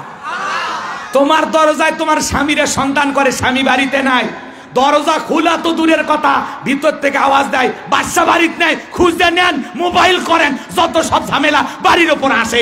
আপনার আওয়াজ শুনে উইজান বলে আমি জীবনে আর কোনোদিন এই দরজায় আর আসবো না। আর তোর নরম সুর, তোর পীড়িতের সুর বার হয়, পর পুরুষ দেখলে না, আসেন ভাইয়া প্লিজ। রাগ করছেন আপনারা? ভালো করে বুঝবেন, মন খারাপ করবেন না, কষ্ট মনের মধ্যে নেবেন না। নারীদের পর্দা করে নফল না ফরজ। অকরনা ফি বুয়ুতিকুন্না ওয়ালা তাবাররুজনা তাবাররুজাল জাহিলিয়াতিল উলা। নারীরা তোমরা ঘরের ভিতর অবস্থান করো, খবরদার জাহিলিয়াতের যুগের মেয়েদের মতো নোংরা অশ্লীল পোশাক পরে নিজের দেহকে প্রদর্শন করো না। নারীরা পর্দায় থাকলে নিরাপদে থাকবে। পর্দা হলো নারীর সিকিউরিটি দেবে, সম্মান মর্যাদা বাড়ায়। পর্দা নারীর গৌরব, অহংকার, আত্মমর্যাদা বৃদ্ধি করে। প্রত্যেকটা নারীর পর্দা হলো সবচাইতে গুরুত্বপূর্ণ ইবাদত। পাগলিরা ফরজ পর্দা মানে না, কি সব তিরিং বিরিং পোশাক পরে রাস্তা দিয়ে যায়, কথা কয় না? যে নারী এদিক খেয়াল করেন, একটা নারী যদি ঢিলা ঢালা বোরকা পরে হাত মুজে পা মুজে লাগাইয়া রাস্তা দিয়ে হেঁটে যায়, মনের অজান্তে শ্রদ্ধা সম্মানে মাথাটা নত হয়ে আসে, কথা কোন ঠিক কিনা? কোন সম্ভ্রান্ত ভদ্র ফ্যামিলির মেয়ে বোরকা ছাড়া বাহিরে যেতে পারে না। যে সত্যিকারী মুসলমানের বউ মেয়ে, সে বোরকা ছাড়া বাহিরে যাবে না। যে নারীর অন্তরে আল্লাহর ভয় আছে, ওই নারী বোরকা ছাড়া এই বাড়ি থেকে ওই বাড়িতেও যাবে না, কথা কোন ঠিক কিনা? আর যারা যায় এরা নির্লজ্জ, এরা বেহায়া, এরা অসভ্য, এরা বেশরম। এদের লজ্জা বলে কিছু নাই, এদের চরিত্র পরিমণির চাইতেও খারাপ, কথা কন? রাগ করছেন নাকি? আমার আপারে চেনেন না? চেনেনি তো? হ্যাঁ, এই মাইরও ভক্ত আছে।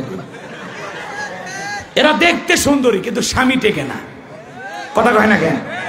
হ্যাঁ, স্বামী টিকাইতে গেলে রূপ দিয়া না, গুণ লাগবে, গুণ গুণ। আল্লাহ মা বোনদের হেদায়েত দান করে, জোরে কোন আমিন। তাহলে নারীদের জন্য পর্দা করে নফল না ফরজ? তাহলে কোন সম্ভ্রান্ত ভদ্র ফ্যামিলির মেয়ে বোরকা সারা বাহিরে যেতে পারে? তাহলে যার বউ বোরকা সারা বাহিরে যায়, এদের রুচিতে দুর্ভিক্ষ, এদের মগজে কুত্তে পেশাব করে দিছে। এই তোমার বউ বোরকা সারা বাইরে, তুমি কিসের মুসলমান? তোমার বউকে পর্দা রাখার দায়িত্ব তোমার না? তো তুমি বউকে কন্ট্রোল করতে পারো, বিয়ে করছো কেন? কা পুরুষ কথা, পুরুষ হয়ে থাকলে পুরুষের মতো হও। হ্যাঁ, ইসলাম তোমার ঘরে নাই, তুমি ইসলাম কায়েম করবে কোন জায়গায়? কোন জায়গায়? কথা বল না কেন? আপনার বউ বাহিরে বোরকা ছাড়া কেন যাবে? আমাকে বুঝা, আপনি আমাকে বুঝান, আসেন বুঝান আমাকে। আপনি মুসলমান না, কথা কয় না কেন? আপনি মুসলমান না? আপনার বউকে পর্দায় রাখা কি? তাহলে আমি দায়িত্ব নেব? বউকা আপনার, তাহলে হুকুম কি আমার মানবে না আপনাদের মানবে? ধমক দেন, এ শেফালি বোরকা পরে যা, তখন বলবো হ্যাঁ আমি মানে বুড়ি হয়ে গেছে যে বোরকা পরে আমার সব ঢাকালে। বুড়ি হলে তোর দিক কেউ তাকাবি না, এটাই তাকানের বয়স, এখনই ঢেকে যা। বউ আমার, আমি পার্সোনাল জিনিস, বউ হলো আমার গোপন জিনিস, বউ হলো আমার ভালোবাসার জিনিস, বউ হলো আমার যত্নে রাখা জিনিস। আমার বউ আমি দেখবো, ঘরের ভিতর একা একা দেখবো। যারা বউকে বোরকা পর্দা সারা বাহিরে নিয়ে ঘোরাফেরা করে, এরা হলো রুচিশীল পুরুষ নয়, এদের কোনো রুচিই নাই, কথা কয় না কেন? যারা মনে করে আমার একটা বউ আছে, দুই চারজন দেখলে কি হবে, এলাকার মানুষের একটা হক আছে নাকি?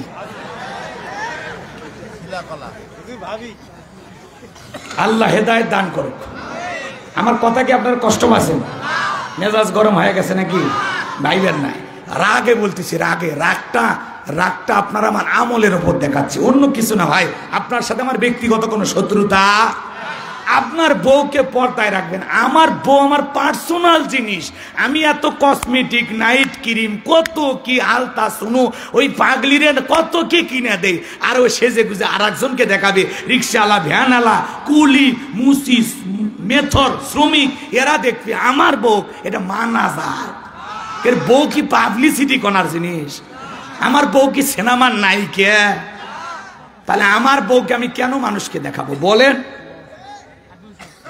তাহলে বউকে পুতুলের মতো সাজায় ঘরে দেখবেন, বাইরে নিয়ে যাবেন বোরকা পরায়া, মনে থাকবে তো ইনশাআল্লাহ? আল্লাহ আমাদের হেদায়েত দান করেন, জোরে বলেন আমিন।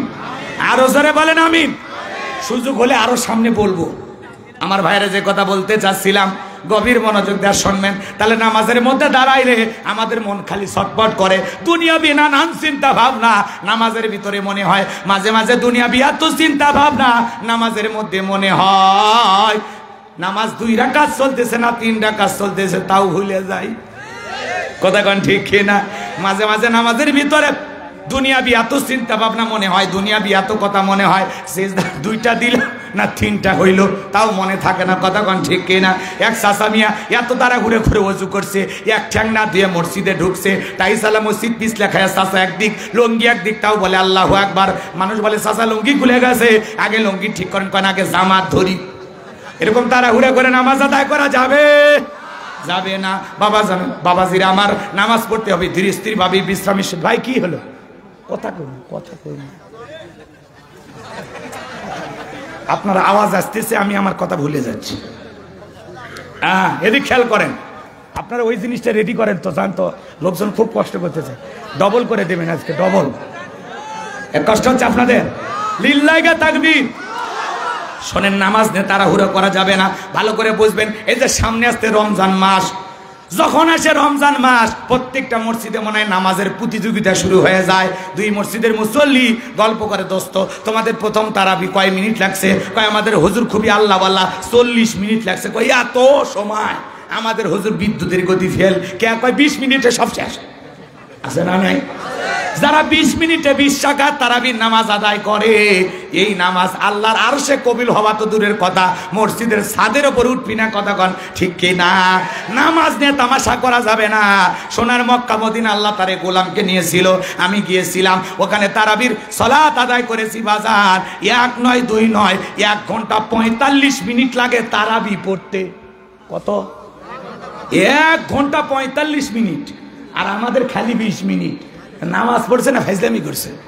4G 5G করতে খালি নামাজ করে উঠতেছে আর মারতেছে। মানে ওই নামাজের মনে হয় 2 সিজদায় একবারে দিলে ভালো হয়। 2 রাকাত নামাজের 4 সিজদা একবারে দিলে কি হয়? ভালো হয়। আছে না নাই? খালি মুরগি ঠোকরে মারে, খালি এরকম, মানে এরকম, মানে এই জায়গাতে একটু স্থির থাকবে, একটু যে সময় দেবে, দিবে না এরকম। আর মাজা তো সোজাই করে না, মাজা সোজা করার আগে একেবারে মানে এবার শরীরের দমই না, একেবারে গুড়ে মুড়ে হয়ে সিজদাত পড়ে, মানে মসজিদের টাইস ভেঙে ফেলে দিই। আছে না কিছু? মানে ওই এমন ভাবে পড়ে মনে ভাই হাতি বলো রে। আসে না ভাই? আসে না? এত জোরে পরিষ্কারে পাগলা, তোর হাঁটু শিল্পী। কথা কন না কেন? এরকম আছে না নাই? এত তাড়াহুড়ো করে নামাজ পড়া যাবে না। নামাজ পড়তে হবে ধীরস্থির ভাবে। রমজান মাস ইবাদতের মাস, বোনাসের মাস, মুমিনকে আরো পাকা বানানোর মাস হলো রমজান। এটা ইবাদতে কাটানোর মাস, ফাজলামি করার মাস না। তারাবি হলো ধীরস্থির ভাবে আদায় করতে হয়। 2 রাকাত 4 রাকাত পরে পরে বিশ্রাম নেবেন। আপনি প্রতিযোগিতা শুরু করছেন কে? মানে মুসল্লি উঠেইনি, হুজুর খালি শুরু করে আলহামদুলিল্লাহ রাব্বিল আলামিন আল্লাহু আকবার আল্লাহু আকবার সামিআল্লাহু লিমান। মানে কি যে শুরু হয়েছে ভাই মসজিদ। কেউ যদি ধরেন মানে হয়তো ভাই মানে অনেক সময় যায় না, বাড়িটাই যায় না, ওযু করে আস্তে আস্তে দেখে 8 রাকাত নাই। ওযু করে খালি আসছে, এর মধ্যে কয় রাকাত নাই? 8 রাকাত নাই। কি হুজুর না মেশিন গো? আবার যে হুজুর যত গতিতে পড়ায় বেতন তত বেশি। মুসল্লিরা খুব পছন্দ করে, হুজুর আপনার যে গতি গো, আপনি সাক্ষাৎ আব্দুল কাদের জিলানী। হুজুর পাম দিয়ে সবগুলা নষ্ট হয়ে যাচ্ছে। আছে না? আমি আমার শোনেন, আমি এখনো তারাবি পড়াই আপনাদের দোয়ায়। আমি তারাবি পড়াই তো আমার মসজিদের মুসল্লিরা আমার পিছনে যখন প্রথম বছর তারাবি পড়ে, আমি তখন বললাম ভাই আমি গতিতে পড়াইতে পারবো না, যত গতি তত ক্ষতি। এটা মেশিনে না, গাড়িও না, আমি মানুষ, ধীরে স্থির ভাবে রুকু সিজদা করব, সুন্দর করে তেলাওয়াত করব। যদি আপনারা আমার পেছনে ধৈর্য নিয়ে সময় নিয়ে দাঁড়াইয়া আল্লাহকে খুশি করার জন্য নামাজ পড়েন, তাহলে আমি রাজি আছি। পরে যে বলবেন হুজুর একটু একটু গতি বাড়ান, কিছুদিন পরে বলবেন হুজুর অনেক মসজিদে তাড়াহুড়ো করে হয়ে যায়, আমাদেরটা লেটে হয়, এগুলো কোনো সমালোচনা করা যাবে না। যদি রাজি থাকেন আমি রাজি। আচ্ছা হুজুর আপনি যেভাবে খুশি আমরাও তাতে খুশি। কথা কি বুঝতে পারছেন? এই জন্য ইমাম সাহেবদের যোগ্যতা আছে, তাদেরকে বুঝাইতে হবে, কৌশল করে মুসল্লিকে বুঝাইতে হবে যে এটা ইবাদত, এটা তামাশা না, এটা নামাজ, এটা ফাজলামি না। আমরা এখানে আল্লাহকে খুশি করার জন্য আসছি। এইভাবে রুকু সিজদা করলে হবে না, এইভাবে তেলাওয়াত করলে হবে না, সরার মতো তেলাওয়াত করলে হবে না। তেলাওয়াত করতে হবে ধীরে স্থির ভাবে। কথা কোন ঠিক কিনা? আল্লাহকে রাজি খুশি করার জন্য 5 ওয়াক্ত সালাত মসজিদে গিয়ে জামাতের সহিত আদায় করবো তো ইনশাআল্লাহ। মনে রাখবেন, শোনেন, একজন ব্যক্তি রাত 10টার দিকে যদি বলা হয় রাত 12টায় তোমার ফাঁসি, ওই ব্যক্তি যদি ইমানদার হয়, যদি 2 রাকাত নামাজ পড়ে, ফাঁসির আসামি যেমন জীবনের শেষ মনে করে 2 রাকাত নামাজ যেভাবে আল্লাহর ভয়ে আদায় করে, জহরের নামাজ আদায় করবেন আর মনে মনে ভাববেন এই জহরের সালাত আমার জীবনের শেষ সালাত, আসর পর্যন্ত আমি নাও জীবিত থাকতে পারি। আমি আসর পড়বার মনে মনে খেয়াল করবো এই আসরের নামাজ আমার জীবনের শেষ নামাজ, আমি মাগরিব পর্যন্ত নাও জীবিত থাকতে পারি। তাহলে আল্লাহকে রাজি খুশি করার জন্য ধীরস্থির ভাবে রুকু সিজদা সঠিকভাবে করে 5 ওয়াক্ত সালাত এবং রমজান মাসে তারাবি কারা কারা আদায় করবেন 2 হাত তুলে আল্লাহকে একবার দেখা। আল্লাহ আমাদের সবাইকে 5 ওয়াক্ত সালাত মসজিদে গিয়ে জামাতের সহিত আদায় করা তৌফিক দান করুন। জোরে বলেন আমিন। হাত নামান। এইবার 2 নাম্বার গুনাহ বলি, ওয়াল্লাযীনা হুম আনিল লাগবি মুরিদুন। মুমিন বান্দার 2 নাম্বার গুনাহ বলি, অনার্থক কথাবার্তা বলা যাবে না। এক জায়গায় বসে 2-3 ঘন্টা গল্প করে, এলাকার সব তো তোনার কাছে মুখ খারাপ, তো মুখ খারাপ, এ ভালো না সে ভালো না, আছে না? মনে গিবত কমিটি সভাপতি সেক্রেটারি বসে গেছে, এ ভাই মানুষের সমালোচনা করে কোনো লাভ নাই, মানুষের সমালোচনা করে কোনো লাভ নাই। নিজের আত্মসমালোচনা করো, নিজের জীবনের তুলতি তালাশ করো। তুমি তো হাজারো অপরাধে জর্জরিত, তুমি মানুষের অপরাধ তালাশ করো কেন? অমুক ভালো না, সমুক খারাপ, এ খারাপ, ওই সে খারাপ, ওই হুজুর খারাপ, এই হুজুর খারাপ, এই যে নানান ধরনের সমালোচনা করো কেন করো? আল্লাহ বলেন ওয়াকুন্না নাখুদু মাআল খায়িদিন, যারা সমালোচনা করে, যারা অন্যের সমালোচনা করে এরা যাবে জাহান্নামে। কথা কয় না? নিজেকে খুব পণ্ডিত ভাবে না, মানুষের সমালোচনা করে মজা নেন। হ্যাঁ, চা স্টলে বসে চায়ের কাপে ঝড় তুলছে, চায়ের ফুকে ফুকে মানুষের গিবত, সকলখড়ি, পরনিন্দা, এটা মহিলাদের স্বভাব ছিল, এখন পুরুষের ভিতর ঢুকে গেছে। এখন 4 পুরুষ এক জায়গায় বসে চা খাইলে সব গল্প শুরু হয়ে যায়। এ কথা কন না আপনারা? আপনার জবানের প্রত্যেকটা কথা আল্লাহ তাআলা রেকর্ড করতেছেন। মায়াল ফিজু মিন কাউলিন ইল্লা লাদাইহি রাকিবুন আতীদ। বান্দা এমন কোন কথা বলে না যে কথা রেকর্ড করার জন্য আমার ফেরেশতারা নাই। আপনার জবানের প্রত্যেকটা কথার জবাব একদিন আসমান জমিনের মালিক আল্লাহর কাছে দিতে হবে। কথা বলেন ঠিক কিনা? এই জন্য মুমিন বান্দা মুখ দিয়ে ফটর ফটর আজে বাজে গল্প, আজে বাজে অনার্থক পেশাল পারা যাবে না, অনার্থক গল্প করা যাবে না, অপ্রয়োজনীয় কথা বলা থেকে বিরত থাকতে হবে। মুমিন বান্দা জবান দিয়ে কথা বলবে ততটুকু, প্রয়োজন যতটুকু, প্রয়োজনের অতিরিক্ত কথা বলা থেকে বিরত থাকবেন। মান সমাতা নাজা, চুপ থাকলেও নাজাত পাবেন। বলেন আল্লাহু আকবার।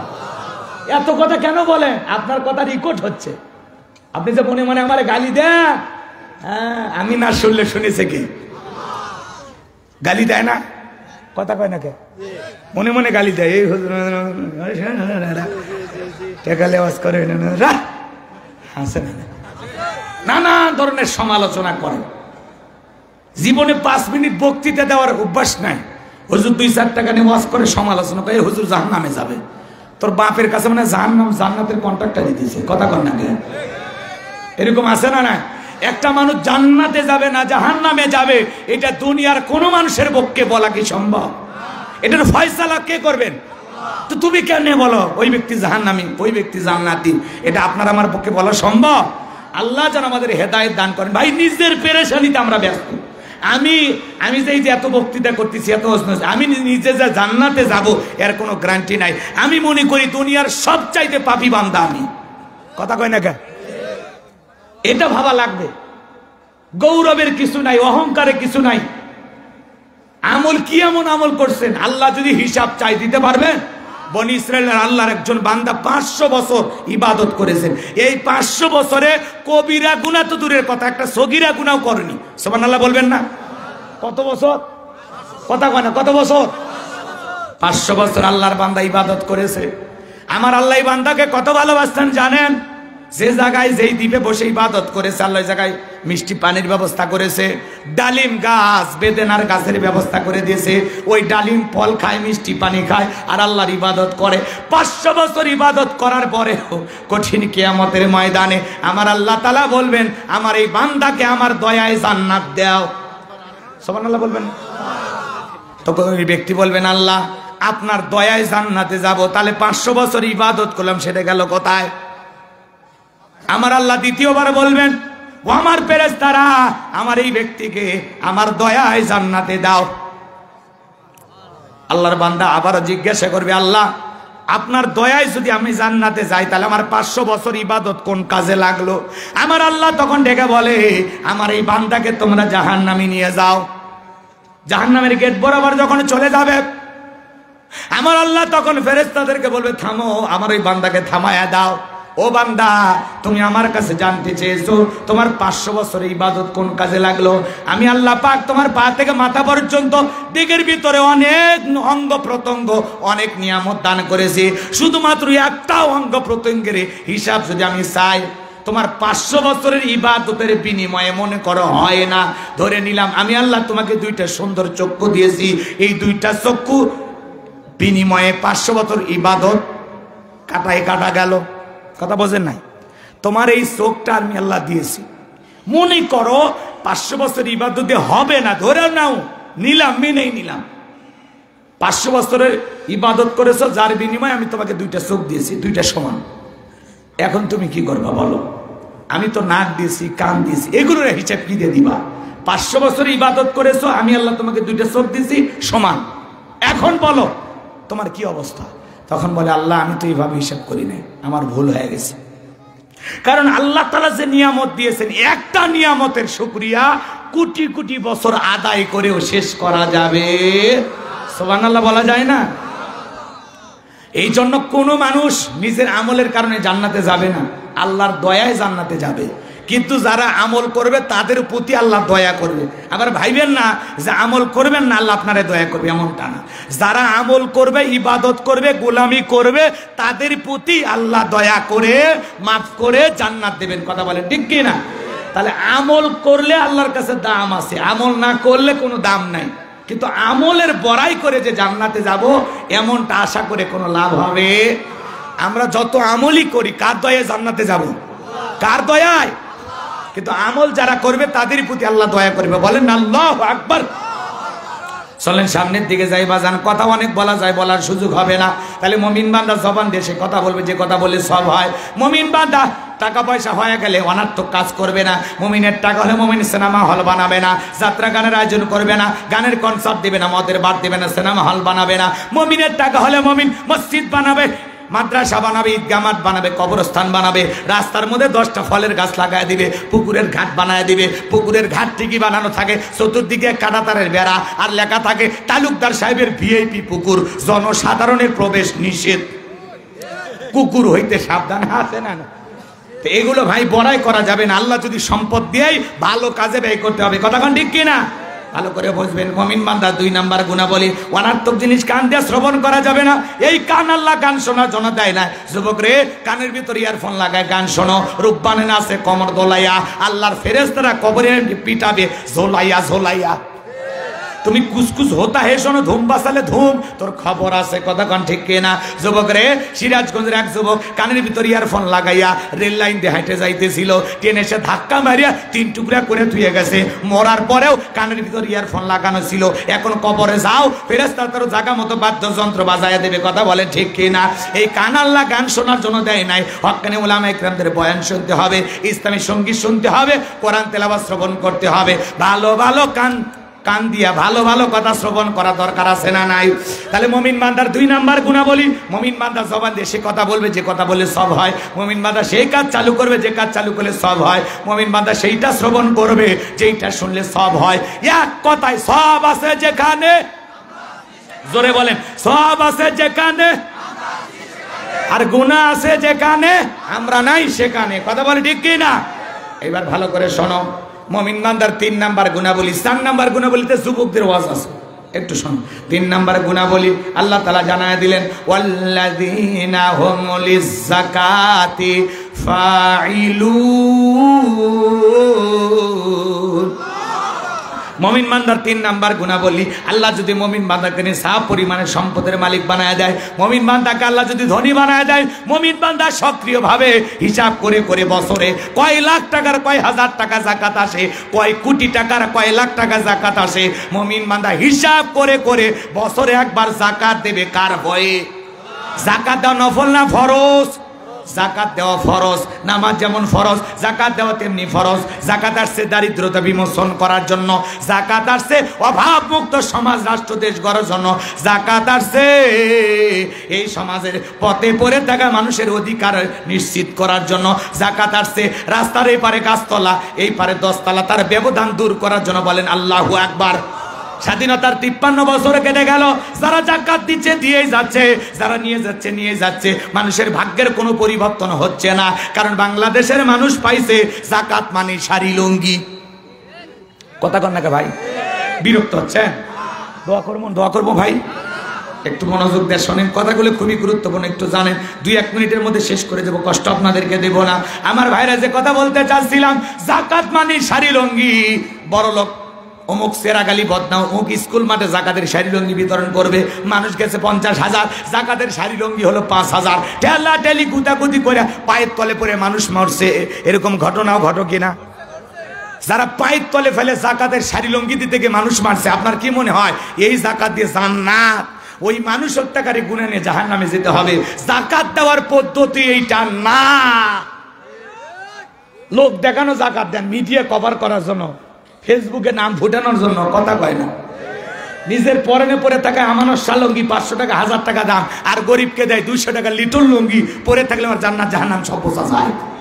নিজের বউরে পরায় 5,000 10,000 টাকা দামের দামি শাড়ি, আর গরিব মহিলাকে দেয় 300 টাকা দামের শাড়ি, ধুয়ে দিলে শাড়ি না মশারি খুঁজে পাওয়া যায় না। এই বড় লোক, এই শাড়ি তোমার বউরে পরায়ও, এই শাড়ি তোমার মেয়েরে পরায়ও, দিলে ভালো দেন। 5,000 দেওয়া দরকার নেই, 500 দেন, মান সম্পূর্ণ কাপড় দেন। তোর ইজ্জতের চাইতে গরিবের ইজ্জতের দাম বেশি, কারণ তোর ইজ্জতের গ্যারান্টি নাই। তো টাকা যত বেশি তোর শয়তানি তত বেশি। কথা কয় না? রাগ করছেন? বিরক্ত হইন না, কষ্ট মনের মধ্যে নেবেন না বাজান গো আমার। যে কথা বলতে চাচ্ছিলাম গভীর মনোযোগ দিয়ে শোনেন। হযরত ওমর ফারুক রাদিয়াল্লাহু তাআলা আনহু বলেন, যাকাত মানে শাড়ি লুঙ্গি না। হযরত ওমর ফারুক ডেকে বলেন, তোমরা যাকাতের অর্থ এমন ভাবে দাও যাতে ওই ব্যক্তি যাকাতের জন্য পরবর্তী বছরে আর কারো দুয়ারে লাইন না দেয়। আল্লাহু আকবার বলেন। তাহলে কিভাবে যাকাত দিবেন শোনেন শোনেন। এই ছেলেটা বেকার,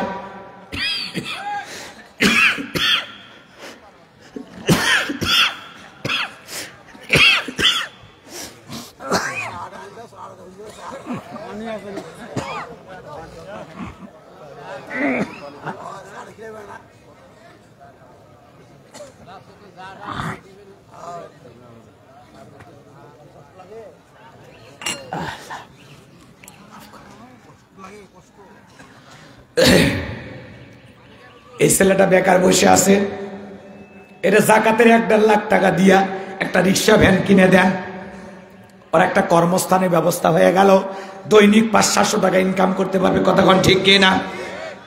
এই ছেলেটা বেকার বসে আছে, 1.5 লাখ টাকা দিয়ে সাপাহার বাজার একটা দোকান ধরায় দেন, ব্যবসা প্রতিষ্ঠান ধরায় দেন।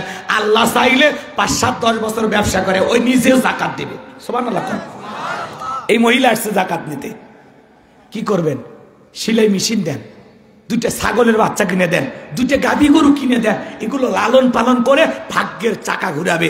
যাকাতের অর্থ দিয়া মানুষের কর্মস্থানে ব্যবস্থা করতে হবে। শাড়ি লুঙ্গি দিয়ে লাভ হবে না। 2-1,000 টাকা যাকাতের দিয়ে কই দিছি দিয়ে করে ফাটিয়ে ফেলে দিছে, ওই দেওয়ার কোনো দাম নাই। এই মিয়া যাকাতের 1 লাখ টাকায় একজনা কি দেন? পুরো গ্রাম পৌঁছানোর দায়িত্ব আপনাকে দেওয়া হয়নি। আপনি 10 বছর জীবিত থাকবেন, 10 জনাক দেন। আপনার 5 লাখ আছে 3 জনাক দেন, 10 লাখ আছে 10 জনাক দেন। কথা কয় না কেন? আর যাকাতের অর্থ এদিক, ধনীর দেওয়া ফরজ, গরিবের খাওয়া ফরজ নয়। আমি যে গরিবের হাতে যাকাতের টাকা দিলাম দিয়ে কি দয়া করে করছি? না, গরিব আমার জাকাতের টাকা গ্রহণ করে আমাকে ফরজ ইবাদত পালনের সুযোগ তৈরি করে দিয়ে গরিব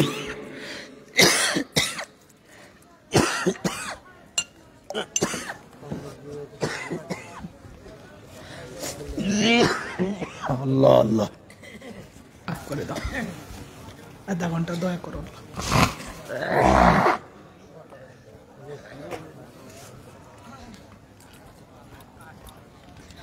সোফায় বসে কষ্ট, এমনি কাঠের চেয়ার হলে ভালো হয়, সোফায় বসে চাপ পড়ে বেশি।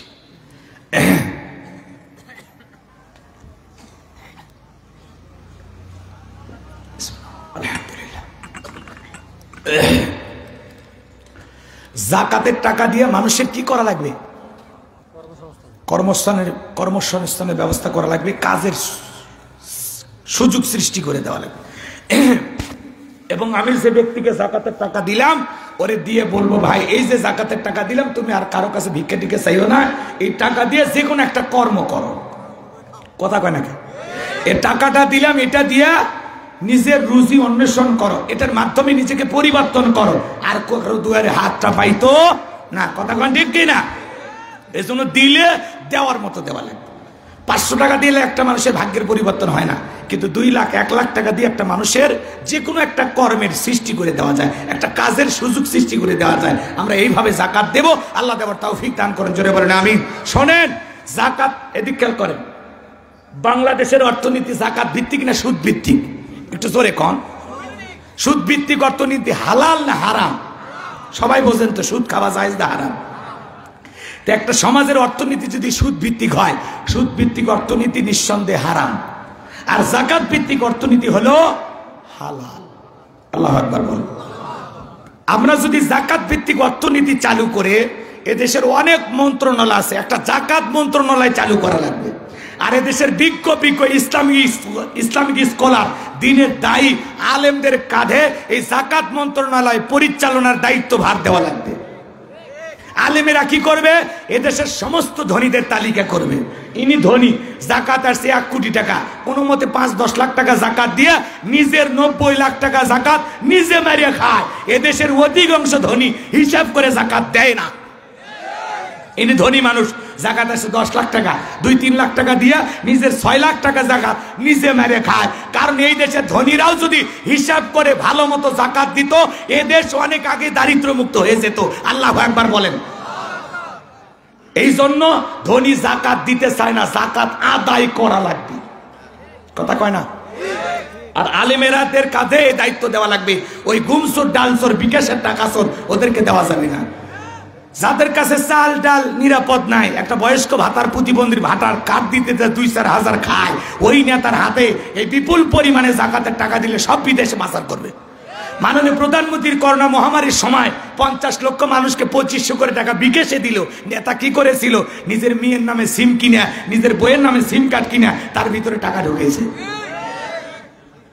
আমার তো মাঝে মাঝে অবাক হয়ে যায় যে এই দেশের এমনও লোভী মানুষ আছে, যদি পতিতার নামে বরাদ্দ হয় ওটাও খাবি। কথা কয় না ভাইরে? ভাইবেন না কওয়া লাগবে, সেইভাবে দেওয়া লাগবে, তাও যদি ভালো হয়।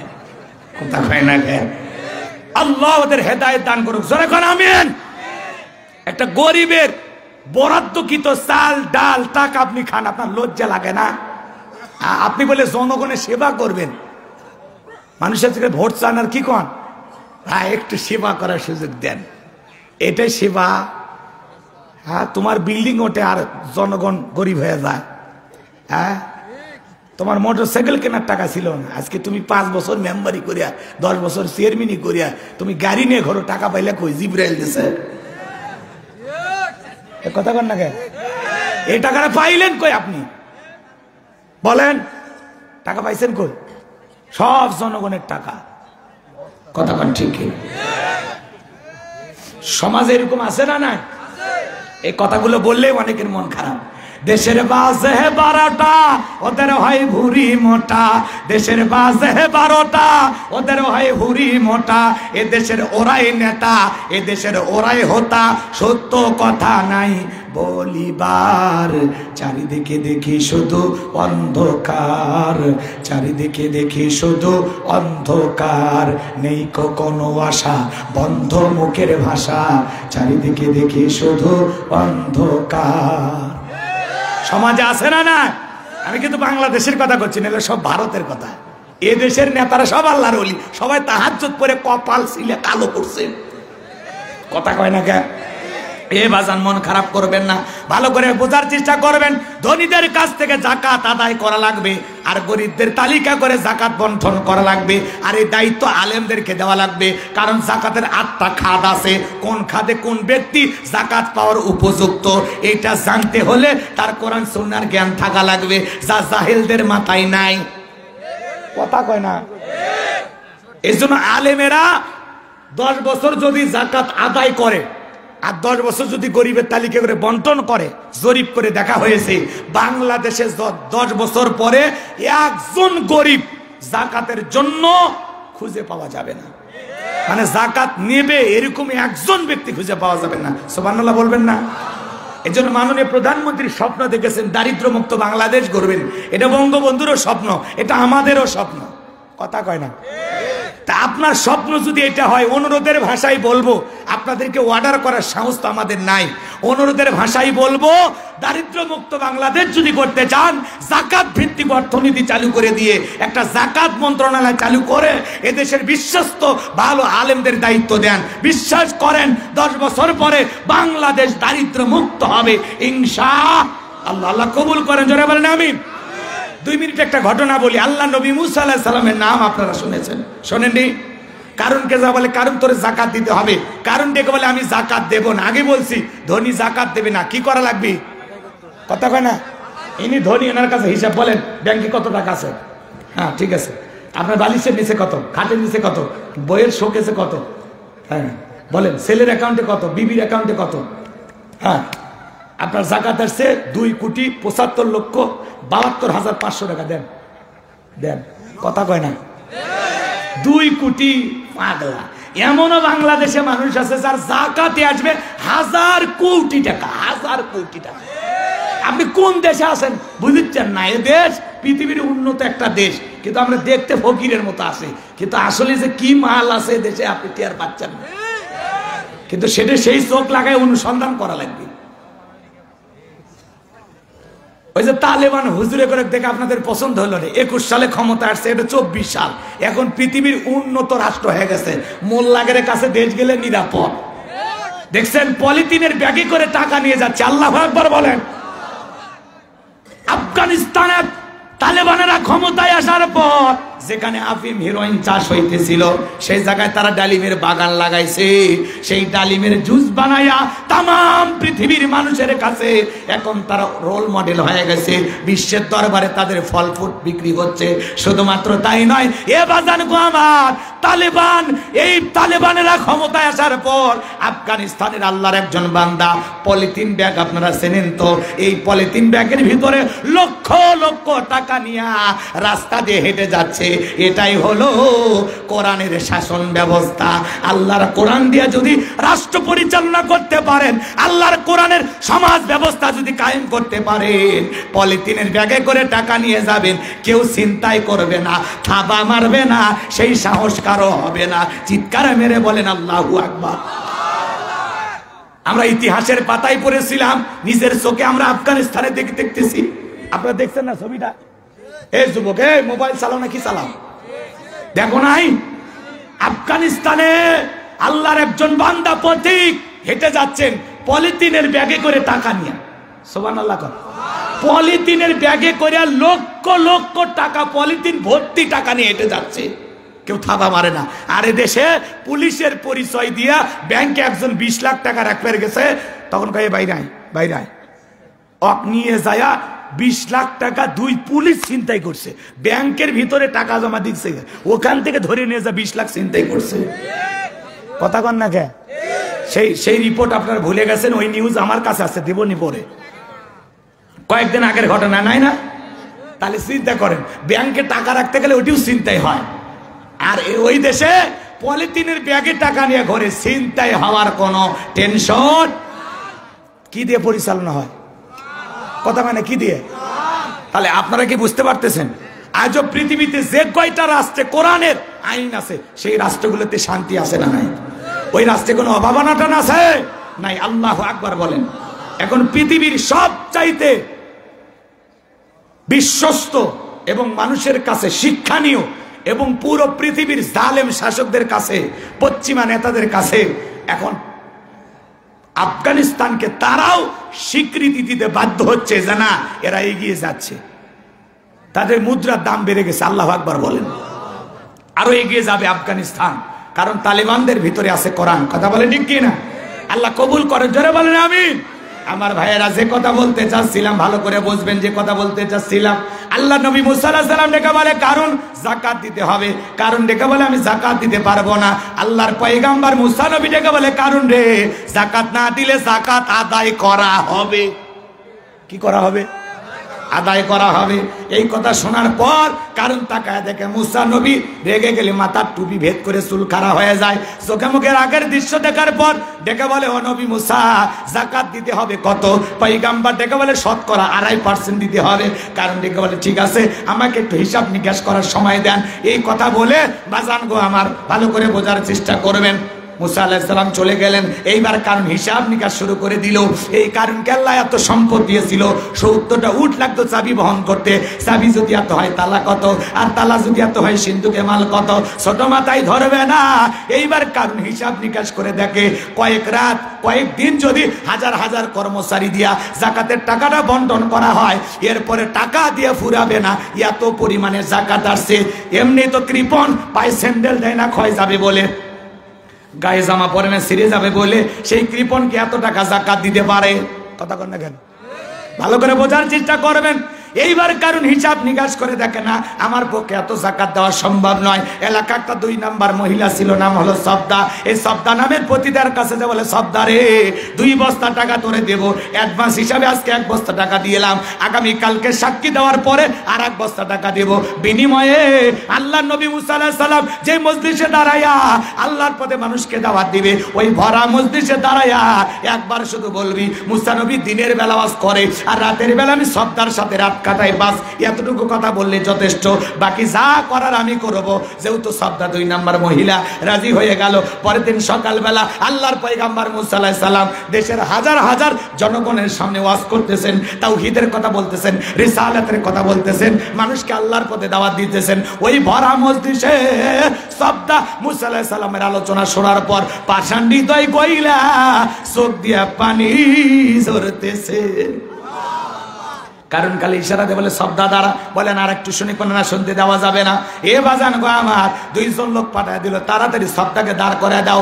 ওরা এসে বলে নেতা গতকাল রাত্রিতে 1 বস্তা টাকা দিয়েছে, আর 1 বস্তা টাকা রেডি আছে, সাক্ষীটা দিয়া টাকার বস্তাটা নিয়ে বাড়িতে চলে যাও। সবদা বলে আর একটু শুনি, ভালো লাগে না, শুনতে দেওয়া যাবে না। 2 জন লোক 2 হাত ধরে জোর করে সবদাকে দাঁড় করা দিল। যখন কারণে লাভ মেরে দাঁড়ায় বলে, মুসা রে ওয়াজ বন্ধ কর, তাকায় দেখ 2 নাম্বার মহিলা দাঁড়াইছে। মহিলাটা 2 নাম্বার না 1 নাম্বার। মুসা নবী কি জানে? রতনে রতন সেনে, কথা কয় না, কি সেনে? হ্যাঁ বোঝেন তো নাকি আমার ভাইয়েরা? ডাইরেক্ট বলতেছে মুসা ওয়াজ বন্ধ কর। আজ যখন আলেম ওলামা সুদের কথা বলে, ঘুষের কথা বলে, জিনার কথা বলে, জিহাদের কথা বলে, আল্লাহর জমিনে আল্লাহ দিন বিজয় করার কথা বলে, কোরআনের রাষ্ট্র ব্যবস্থা কায়েম করার কথা বলে, এক শ্রেণীর লোক ডাইরেক্ট বলে হুজুর আপনার ওয়াজ বন্ধ করেন, আপনার ওয়াজ লাইন ছাড়া, হুজুরের ওয়াজ লাইন ছাড়া না, তোমার জীবন লাইন ছাড়া, তোমার জীবন ভাইরাসে ভরা, এখনো সময় আছে, পরিবর্তন হয়ে যাও। কথা কোন ঠিক কিনা? আজও যারা আলেমদের হক কথা বলতে বাধা দেয়, ওরা হলো সমাজের ডিজিটাল কারণ। আমাদের আফসোস লাগে ওই জায়গায় বাংলার জমিনের বাণিজ্য মেলার নামে রাত 12টার পরে নর্তকীর গায়ে একটা সুতার কাপড় থাকে না, ওখানে 144 জারি করা হয় না। যারা বাংলার জমিনে তাফসিরুল কোরআন মাহফিলে, ওয়াজ মাহফিলে আলেমদের হক কথা বলতে যায় না, কোরআনের মাহফিল বন্ধ করে দেয়, আমার বিশ্বাস এরা কোনোদিন মুসলমানের রক্ত দিয়ে এদের জন্ম হতে পারে না। যাদের শরীরে মুসলমানের রক্ত আছে এরা কোরআনের মাহফিল বন্ধ করবে না, কোরআনের পক্ষে থাকবে। কথা কন না কে? কোরআন বন্ধ করার স্বভাব কাদের? ওয়াকালাল্লাযীনা কাফারু লা তাসমাউ লিহাযাল কুরআনি ওয়ালগাউ ফীহি লাআল্লাকুম তাগলিবুন। সূরা হামিমা সিজদার 26 নম্বর আয়াত। আল্লাহ ডেকে বলেন আবু জেহেলরা সেই সময় পার্লামেন্টে সিদ্ধান্ত নিয়েছিল, ওয়াকালাল্লাযীনা কাফারু, কাফেররা বলল, লা তাসমাউ লিহাযাল কুরআন, কোরআন শ্রবণ করতে দেওয়া যাবে না, ওয়ালগাউ ফীহি লাআল্লাকুম তাগলিবুন, যেখানে নবী মুহাম্মদ সাল্লাল্লাহু আলাইহি সাল্লাম কোরআনের আলোচনা করবে ওখানে হট্টগোল সৃষ্টি করো, তালি বাজাও, সিজদাও বন্ধ করে দাও। আবু জেহেল, উতবা, সাইবা এরা স্লোগান দিয়া সিদ্ধান্ত নিয়ে কোরআন বন্ধ করতে চেয়েছিল, ওরা বন্ধ করতে পারে না। আজ তো পৃথিবীতে আবু জেহেলের মতো যারা চেষ্টা করবে এরাও কোরআন বন্ধ করতে পারবে না। কোরআনকে থামিয়ে দিতে আসবে যারা, ওদের জীবনকে থামিয়ে দিবেন তিনি কে? ইসলামকে থামানোর শক্তি কারো নাই, কারো নাই। বৃথা চেষ্টা করবেন না, বৃথা চেষ্টা করবেন না। অনেক বড় বড় পণ্ডিতেরা চেষ্টা করেছিল, ওরা পারেনি। আজকেও যারা চেষ্টা করতেছে ইসলামকে থামিয়ে দেবে, ওরা পারবে না। ইসলাম ইসলামের গতিতে চলবে, এই গতিতে যারাই বাধা দেবে তারা টিকে থাকতে পারবে না। আপনারা নদী চেনেন? কথা কেন? নদীতে অনেক সময় দেখবেন মাটি দিয়া বা বিভিন্ন গাছ গছালি দিয়ে একটু বাঁধ দেয়, বাঁধ দেওয়া পর্যন্ত নদীর পানি আটকানোর জন্য কি দেয় বাবা? জোরে কন। বাঁধ দেয়। কিন্তু যখন ওই পানির গতিটা বেড়ে যায়, অনেক সময় বাঁধ ভেঙে যখন পানির স্রোত চলে যায়, ওই স্রোতে হাঁস পড়ুক, মুরগি পড়ুক, মানুষ পড়ুক, ওই স্রোতে ভেসে জায়গা মতো নিয়ে যায়। কথা বলেন ঠিক কিনা? আজকে ইসলামী আন্দোলনের সামনে, আজকে দ্বীনের সামনে, কোরআনের সামনে, ইসলামের সামনে বাদ দেওয়ার এক শ্রেণীর মানুষ চেষ্টা করতেছে। কথা বলেন ঠিক কিনা? মনে রাখবেন, একবার যদি এই মুসলমানেরা বাদ ভাঙতে পারে, ওই সমস্ত নাস্তিক বেঈমানেরা বুড়ি গঙ্গার পানিতে চুবানি খাবে। কথা বলেন ঠিক কিনা? ইসলামকে থামাইতে পারবেন না, পারবেন না। কেউ পারেনি, আপনারাও পারবেন না। কথা কি বোঝা গেল? চলেন সামনের দিকে। যে কষ্ট হয়, দোয়া করবো। মাশাআল্লাহ, যাক হুজুর আমার কষ্ট হচ্ছে। ওরে বাবা, একটাও বেজে গেছে। পোলা খাবেন না বাবা, ঠান্ডা হয়ে গেলে সমস্যা। পরে আবার বলবেন হুজুর এত ওয়াজ করা করছে, পরে পোলাই নষ্ট। আচ্ছা ঠিক আছে, 5 মিনিট হবে না? আচ্ছা শুনুন, এদিকে এদিক ঘুমো পারা লাগবে, ঠিক আছে, সব ঠিক আছে আপনাদের। আমার বাবাজিরা শোনেন যে কথা বলতে চাচ্ছিলাম। এইবার কারণ ডেকে বলে, সবদা তোমার যা বলা তুমি বলো, আমি তো দাঁড়িয়ে আছি, তুমি বলো। সবদা বলে, কারণ তুমি বসো, আমি যেহেতু দাঁড়িয়েছি বলার জন্য আমাকেই বলতে দাও।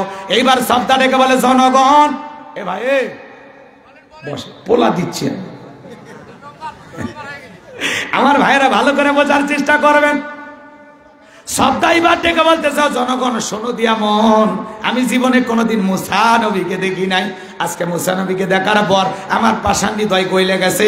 আমি সিদ্ধান্ত নিয়েছি আর খারাপ কাজ করব না, আমি তওবা করে ঈমান গ্রহণ করব। আলেমদের ওয়াজের মাধ্যমে বেনামাজে নামাজি হয়ে যায়, সুদখোর ঘুষখোর ভালো হয়ে যায়, দাড়ি কাটা যুবকটা দাড়ি রাখে, বেপরদায় চলা মা বোনের পর্দা করে। আলেমেরা এদেশের মানুষ, আদর্শ মানুষ গঠন করার লক্ষ্যে কাজ করে। ভালো করে বুঝবেন। এইবার সবটা ডেকে বলে, কারণ কেন লাফালাফি করে? গোপন তত্ত্ব ফাঁস করে দিয়ে বলতেছে, এ গতকাল রাত্রিতে আমার বাড়িতে গিয়েছিল, আমার 2 বস্তা টাকা দিবে বলে ওয়াদা করেছে, অ্যাডভান্স হিসেবে 1 বস্তা টাকাও দিয়েছে, আজকে সাক্ষী দেওয়ার পরে আর 1 বস্তা টাকা দেবে, বিনিময়ে আমাকে এই কথা বলতে হবে। মুসা নবী দিনের বেলা ওয়াজ করে আর রাতের বেলা আমি সবদার সাথে রাত কাটাই, কিন্তু আপনাদেরকে সাক্ষী রেখে বলতেছি মুসা নবীর চরিত্র ফুলের চাইতে পবিত্র। ওই কারণ হলো আমি সবদার নিয়মিত ভক্ত। বলেন আল্লাহু আকবার। ওয়া মাকারু ওয়া মাকারাল্লাহ আল্লাহু খায়রুল মাকিরিন। খেলা কার? যে গর্ত করেছে নিজের গর্তে নিজেই পড়েছে। কাউকে ফাঁসানোর জন্য চেষ্টা করলে নিজের জালে নিজেই ফাঁসাই। অন্যের ক্ষতি করতে যায় না, নিজের ক্ষতি হয়ে বসে থাকবে। যার ক্ষতি সে ধৈর্য ধারণ করলেও তোমার কিন্তু অবস্থা ভালো হবে না। কথাকে বোঝা গেল? কার জন্য ফাঁদ পাতেন? নিজের জালে নিজেই ধরা পড়বেন। কথা কোন ঠিক কিনা? আল্লাহ নবী মুসা আলাইহিস সালাম ডেকে বলে, আল্লাহ চাইতে গেছিলাম যাকাত, আর আমার বিরুদ্ধে এত বড় ষড়যন্ত্র, মেনে নেওয়া যায় না। আল্লাহ গো, জমিনকে ওয়াদা দেন, জমিন যেন কারণে সম্পদ সহ এই জমিনের ভিতরে চলে যায়, জমিন যেন তাকে গ্রাস করে ফেলে। আল্লাহ দোয়া মঞ্জুর করলেন, কারণে ধন সম্পদ সহ হাঁটু পর্যন্ত জমিনের ভিতরে চলে গেছে। ও বলে ব্যাপার না, লাভ দিয়ে উঠবো, দেহের শক্তি আছে। মাজা পর্যন্ত চলে গেছে, বলে ব্যাপার না, লাভ দিয়ে উঠতে পারবো। এইবার যখন গলা পর্যন্ত চলে গেছে, ডেকে বলে, না না ও নবী মুসা, আর হবে না। বুঝতে পেরেছি জীবনের 12টা বেজে গেছে। ও আল্লাহর পয়গম্বর মুসা, আমাকে মাফ করে দাও, ধন সম্পদ যা আছে সব তোমার আর তোমার আল্লাহর, তুমি নিয়ে যাও, জানটা আমার ভিক্ষা দাও। আল্লাহর পয়গম্বর ডেকে বলে, আল্লাহুস সামাদ, আমার আল্লাহ অমুখাপেক্ষী, আমার আল্লাহ কারো কাছ থেকে কিছু নেয় না, আমার আল্লাহ দিয়ে যায়। কারণ রে, তোর ধন সম্পদ সহ জমিনের ভিতরে চলে যা, আর পৃথিবীর ইতিহাসে সাক্ষী থাক, তোর মতো যারা সম্পদ জমা রাখবে, আল্লাহ রাস্তায় বিলাইতে চাইবে না, কঠিন কিয়ামতের ময়দানে তুই কারণের কাতারে আল্লাহ তাদেরও দাঁড় করায় বিচার করবেন। যাকাত হলো মালের ময়লা, যাকাত হলো আপনার সম্পদকে বৃদ্ধি করে। যাকাত দিলে ধনীর ধন কমে না বাড়ে। কথা কন না কে? যাকাত দিলেন তো বাঁচলেন। আপনি যাকাত না দিয়ে মাল সম্পদ শোনাবো না। এই যে সূরা তাওবার ভিতরে আল্লাহ বলেছেন, যারা স্বর্ণ রূপা টাকা পয়সা আল্লাহ রাস্তায় খরচ না করে এভাবে মাল সম্পদ জমা রাখে, এই সম্পদ যারা জমা রাখে তাদের জন্য রয়েছে আযাবের সুসংবাদ। কথা কন না কে? আযাবের সুসংবাদ। এই জন্য আপনার এই সম্পদ জাহান্নামের শাস্তির কারণ হবে। কথা কন ঠিক কিনা? বিষাক্ত সাপ হয়ে জাহান্নামের ভিতরে আপনাকে সবল মারবে, তখন বলবেন, কি বাবা এত জোরে কামড় মারিস কে? চিনিস না আমি তোর দুনিয়ার মাল সম্পদ। কথা কন ঠিক কিনা? এই জন্য যাকাত দিয়ে সম্পদকে পবিত্র করব, সম্পদও বৃদ্ধি করব, আল্লাহর কাছেও প্রিয় থাকবো। আল্লাহ আমাদের সবাইকে যাকাত দেওয়ার তৌফিক দান করুন। জোরে বলুন আমিন। 4 নাম্বার গুণাবলী, ওয়াল্লাযীনা হুম লিফুরুজিহিম হাফিজুন। আরো জোরে বলেন আল্লাহু আকবার। এ বাজান গো আমার, আল্লাহ পাক জানায় দিন, ওয়াল্লাযীনা হুম লিফুরুজিহিম হাফিজুন। মুমিন বান্দার 4 নাম্বার গুণাবলী, নিজের যৌবনটাকে হেফাজত করা, নিজের যৌবনটাকে কন্ট্রোল করা। মুমিনের যৌবন হোটেলে বিক্রি হবে না, পার্কে বিক্রি হবে না। মুমিন বান্দা যৌবন কালে তার যৌবনটা আল্লাহর ইবাদতে কাটাবে। আল্লাহ শিশুকালের হিসাব নেবেন না, হিসাব নেবেন যৌবন কালের। আমরা যৌবন কালে গুনাহ করতে ভালোবাসি, আর যৌবন কালের ইবাদত আমার আল্লাহ ভালোবাসেন। সুবহানাল্লাহ বলবেন না? এদিকে খেয়াল করেন, বৃদ্ধ বয়সে লম্বা সময় রুকু সিজদা করা যায় না, জয়েন্টে জয়েন্টে ব্যথা। কথা কয় না? আচ্ছা, ঠান্ডা যখন আসে, প্রচন্ড শীত, তখন যদি কোনো চাচাকে বলেন, চাচা 2000 টাকা দিয়ে পুকুরে নামেন, চাচা বলবে, বাবা 2000 টাকা নেওয়ার জন্য পুকুর থেকে ওঠার শক্তি থাকবে তো? কথা কয় না? আর একটা যুবককে যদি বলেন 2000 টাকা, হুজুর কাপড় খুলছি, 1.5 টাকা ব্যয় করেন। কারণ যুবকের একটা পাওয়ার আছে। যৌবন টাইমে লম্বা সময় রুকু করা যায়, লম্বা সময় সিজদা দেওয়া যায়, ঠান্ডা পানি সহ্য করে ওযু বানানোর ক্ষমতা যুবকের থাকে। আর মুরব্বী চাচা, চাচি গরম পানি করে দিলে চাচার ওযু হয়, চাচি গরম পানিও করে দেয় না, চাচার ওযু হয় না। কথা কয় না ভাই? এই জন্য যৌবন কালে ওয়াল্লাযীনা হুম লিফুরুজিহিম হাফিজুন, আল্লাহ বলেন মুমিন বান্দার 4 নাম্বার গুণাবলী, নিজের যৌবনটাকে কন্ট্রোল করা, নিজের যৌবনটাকে হেফাজত করা। এই যৌবন কালে আমরা শয়তানের ওয়াসওয়াসায় পড়ে গুনাহ করতে ভালোবাসি, আর যৌবন কালের ইবাদত আল্লাহ পছন্দ করেন। তাহলে আল্লাহর পছন্দে, আল্লাহর ভালোবাসায় যৌবন কালটা আল্লাহর ইবাদতে কাটাইতে রাজি আছি তো ইনশাআল্লাহ? রাজি আছি তো ইনশাআল্লাহ? যৌবনের পরীক্ষা দিয়েছিলেন ইউসুফ আলাইহিস সালাম, ওইদিকে আজকে যাওয়ার সুযোগ নাই। এতটুকু শুধু তোমাদেরকে অনুরোধ করবো, যুবক, বিয়ের আগে কোনো অবৈধ প্রেম ভালোবাসা করা যাবে না। কথা কয় না? কথা কয় না? আজকে আমি অবাক হয়ে গেলাম, ঢাকা হাজারীবাগ আপনারা চেনেন না? কথা কয় না? ওই জায়গায় একটা কবরস্থান আছে বাজান গো আমার, ঢাকা শহরের ওই কবরস্থানে যুবক যুবতী প্রেমিক প্রেমিকা বসে বসে গল্প করে। পাশেই কবরস্থান, পাশেই মৃত মানুষ শায়িত আছে, আর ওই পাচিরের উপর বৈশা বৈশা ওই জায়গায় একটু বসার কিছু জায়গা আছে, ওই জায়গাগুলোতে বৈশা বৈশা যুবকেরা কোনো কবরস্থানে যায় প্রেম করে। ওই যুবকদের প্রেমের পাওয়ার এত বেড়ে গেছে, এখন মৃত মানুষের কবরের পাশে দাঁড়ায়ও প্রেম করে। এটিএন বাংলায় নিউজটা প্রচার হয়েছে বাদান গো আমার, সাংবাদিকেরা জোরে দৌড়ে যায়, ক্যামেরা ধরছে, ভাই এই মেয়েটাকে, বলে আমার চাচাতো বোন, তো এই জায়গায় কেন? ওই এমনি আসছি গল্প করার জন্য। আর একজনকে ধরছে, এটা কে? বলেন আমার খালাতো বোন। আর একজনকে ধরছে, বলে এটা কে? Just friend. কথা কয় না, এমনি আমার বন্ধু হয়, বান্ধবী হয়, এমনি ঘুরতে আসছি। আচ্ছা কবর কি পার্ক? এটা ঘোরাফেরার জায়গা? কথা বলে না কেন? সাংবাদিকেরা বলতেছে, ভাই ওই যে পাশে দুইটা লাশ দাফন হলো, আপনাদেরকে একটু ভয় লাগে না? অন্তর কি কাঁপে না? আপনারা এই জায়গায় বসে প্রেম করতেছেন, আশেপাশে গল্প করতেছেন, এটা তো একটা কবরস্থান, তার পবিত্রতা রক্ষা করা দরকার। আজকে যুবকদের প্রেমের পাওয়ার এতবার বেরিয়ে গেছে, কবরস্থান পর্যন্ত ওদের প্রেম থামাতে পারতেছে না। কবরস্থানে বসে প্রেমের গল্প করতেছে। এরা মানুষ? কোন এরা মানুষ? এদের অন্তরে আল্লাহর ভয় আছে? যুবক ইউসুফ আলাইহিস সালাম গোপন কক্ষে জুলেখা নিয়ে গেছে, অন্দর মহলে তালা মারছে, কেউ নাই। খালি বলে দিলে বড় জালারে পাঞ্জাবি ওয়ালা। হুজুর কিছুই বোঝে না, হুজুর সবই বোঝে, নারীর চলাকলা বোঝে না। গোপন রুম লাগবে না। আজকে যুবক পার্কের সিপে গলি পালেই আর পীড়িতের 12 মাস। কথা কয় না? আজকের যুবকেরা নির্লজ্জ বেহায়া হয়ে গেছে একটা মেয়ের কারণে। যুবক, আল্লাহ তো তোর বাজেটে একটা নারী রাখছে, বিয়ে তো একজনকে করবি, খামাকায় 3 বছর 6 বছর প্রেম করার কি দরকার? এই অবৈধ, এই যে হারাম একটা সম্পর্কে জড়িয়ে নিজের গুনাহ পাল্লা ভারী করার দরকার আছে? আজকে কবরস্থানে প্রেম করতেছে।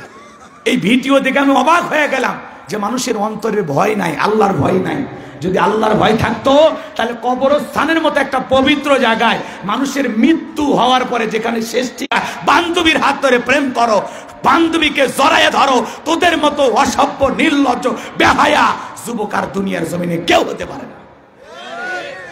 কথা কন, কষ্ট হচ্ছে আপনাদের?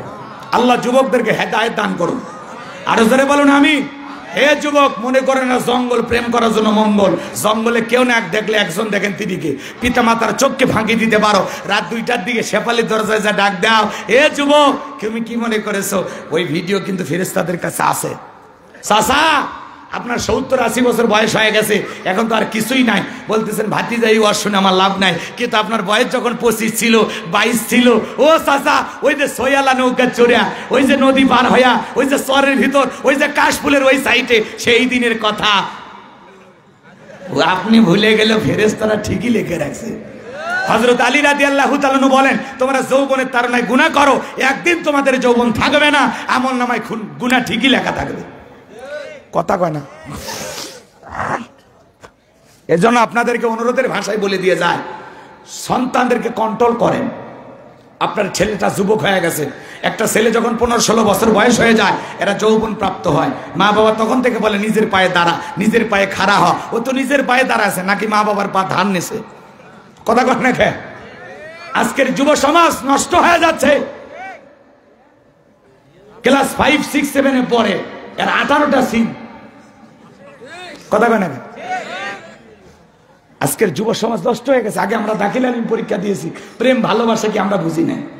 আজকের যুবকেরা ক্লাস 6, 7 এ পড়ে আর টার্গেট করে বলে ওইটা আমার, ওইটা আমার। আছে না? আজকে যুব সমাজ নষ্ট হয়ে গেছে। আল্লাহ যুবকদের হেদায়েত দান করেন, জোরে বলেন আমিন। এ যুবক, বিয়ের আগে কোনো প্রেম ভালোবাসা অবৈধ কোনো সম্পর্কে জড়ানো যাবে? ইউসুফ নবীর ঘটনা বলার সময় নাই। যুবক রে, নারীর চলাকলায় ভোলা যাবে না। ওরা ছেলেদের ভালোবাসে না, ওরা ছেলেদের মন নিয়ে ব্যবসা বাণিজ্য করে। যে যত দামি গিফট করে তারে তত বেশি ভালোবাসে। নারীরা হলো ছলনাময়ী, আকাশের রংধনু, মুহূর্তের মধ্যে রং যেমন পরিবর্তন করে। একটা মেয়ে কারে যে ভালোবাসে ও নিজেও জানে না। কথা কন ঠিক কিনা? এজন্য যুবক রে, বিয়ের আগে অবৈধ কোনো সম্পর্কে জড়ানো যাবে না, অবৈধ কোনো প্রেম ভালোবাসা করা যাবে না। যুবক রে, এই রঙের যৌবন একদিন জং ধরে যাবে, এই কাঁচা দাড়ি একদিন সাদা হয়ে যাবে, টাইট চামড়া একদিন ঢিল হয়ে যাবে, তোর যৌবনে পড়ে যাবে। ভাটি কথা কন ঠিক কিনা?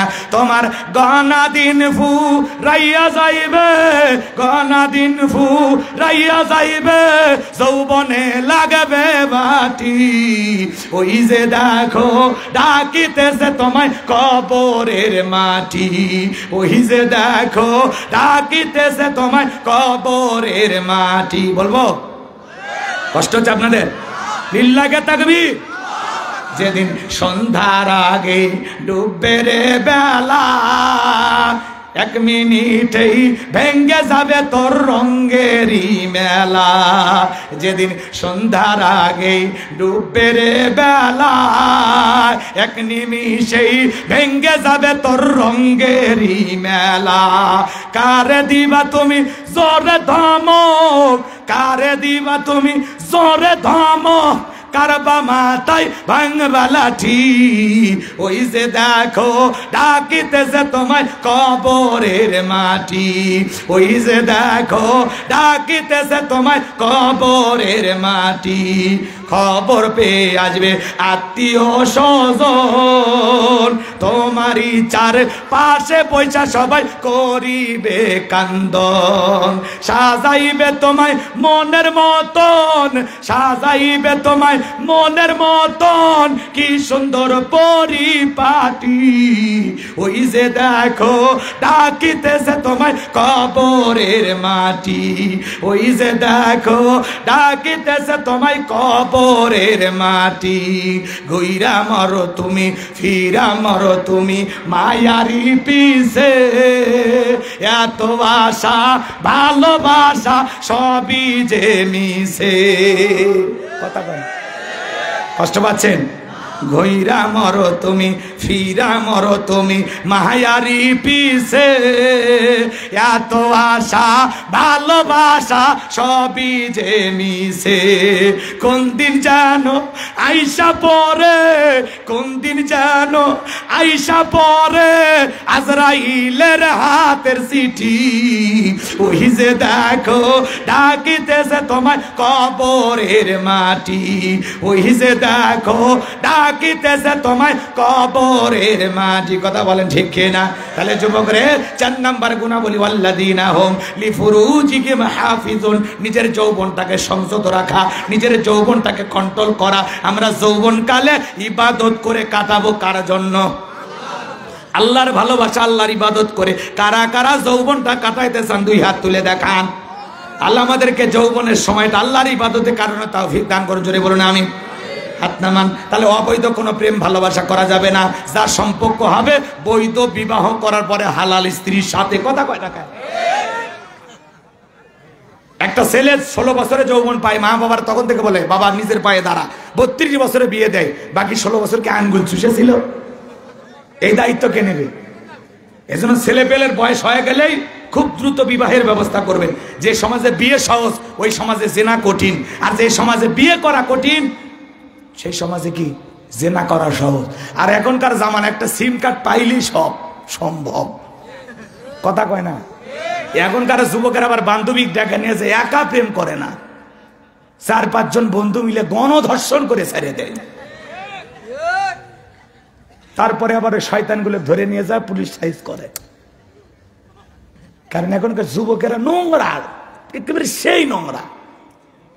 এজন্য মা বোনদেরকে বলবো, মা আপনারা ভালো হয়ে যান। বিয়ে ছাড়া কোনো ছেলের সাথে কোনো কথা নাই। কেউ যদি আপনারে বলে বিলকিস তোরে ভাল লাগছে, আব্বারে যা কর তোর কত ভালো লাগছে, তোর বাড়িতে আমি যাইতে রাজি আছি, যা। কথা কয় না? কিন্তু ওই মিষ্টি কথা ভুলেন না, বিলকিস তোর চোখ ভালো, গল্প করতে করতে সর্বনাশ করে ফেলে দিবি। কারণ এখনকার যুবকেরা ইউটিউবে সার্চ দিয়ে দেখে কিভাবে মেয়েদের মন পটানো যায়, পটানোর টিপস দেখে। টিপস, মেয়ে পটানোর কি টিপস। রাগ করছেন? এজন্য এদের চেনা খুব কঠিন। আজকে বাংলাদেশের যুবকদের প্রেমের এত পাওয়ার আপনারা দেখেন না। বিদেশি মালয়েশিয়ার তরুণী, মিশরের তরুণী, সৌদি আরবের মেয়ে, ভুটানের মেয়ে, নেপালের মেয়ে, দক্ষিণ কোরিয়া, আমেরিকা, কোন দেশের মেয়ে আসতেছে না? এই দেশের যুবকদের প্রেমের পাওয়ার এত বেশি। কথা কম। আমরা আর কিছু পারি আর না পারি, আমাদের দিলে ভালোবাসা নাকি? তোর ভালোবাসার 12টা বাজবে। আল্লাহ যুবকদের হেদায়েত দান করে। জোরে বলেন আমি। পৃথিবীতে যদি কোনো দেশে প্রেমের প্রতিযোগিতা হইতো, আমার মনে হয় বাংলাদেশ বিশ্ব চ্যাম্পিয়ন হতো। এই যে বাংলাদেশের একটা ছেলে 110টা দেশের মধ্যে কোরআনের হাফেজ, কি নাম? বশির না কি নাম? তাকরিম না, সালেমের তাকরিম তো গেছে এ কয়েকদিন আগে। বশিরে হাফেজ মাওলানা মোহাম্মদ বশির, ছোট্ট একটা মানুষ, হাফেজ মোহাম্মদ বশির আল্লাহরে বান্দা 110টা দেশের প্রতিযোগীদেরকে পিছনে ফেলিয়ে বিশ্বের দরবারে বাংলাদেশের পতাকাকে উঁচু করে বিশ্ব চ্যাম্পিয়ন হয়েছেন। বলেন আল্লাহু আকবার। আরো জোরে বলেন আল্লাহু আকবার। এগুলো হলো বাংলাদেশের সোনার ছেলে, এগুলো হলো এই বাংলাদেশের আসল সন্তান। কথা কয় না? একটা 6 মারতে পারে না, উইকেট দিতে পারে না, ওদের গাড়ি বাড়ি দেয়। আর বিশ্ব চ্যাম্পিয়ন হাফেজদেরকে কেউ বাড়ি ঘর বানায় দেয় না, 2-1 লাখ টাকার চেক ওই কোনো মতি দেয়। কথা কয় না কেন? এজন্য আমরা চাই এই সন্তানদেরকে যত্ন করেন, এরা দেশের সম্মান বহির্বিশ্বেও এদেশের সম্মানকে উঁচু করে তুলে ধরে। কথা কন ঠিক কি না? এই বিশ্ব চ্যাম্পিয়ন হাফেজদের প্রতি আমাদের ভালোবাসা আছে না নাই? এভাবে প্রত্যেক বছর যারা আন্তর্জাতিক ভাবে হেফজুল কোরআন প্রতিযোগিতায় এদেশের সুনাম সুখ্যাতি অর্জন করে, এই সমস্ত কলিজার টুকরে সন্তানদের জন্য আমাদের দোয়া ভালোবাসা আছে না নাই? এজন্য সন্তানদেরকে মাদ্রাসায় পড়ানো দরকার আছে না নাই? আল্লাহ কবুল করেন, জোরে বলেন আমিন। 5 আর 6 নাম্বার গুণাবলী, ওয়াল্লাযীনা হুম লিআমানাতিহিম ওয়া আহদিহিম রাউন। 5 নাম্বার হলো আমানত রক্ষা করা। এই জীবন আমানত, ছেলেমেয়ে আমানত, স্ত্রী সন্তান আমানত, যৌবনটা আমানত। কথা কোন ঠিক কি না?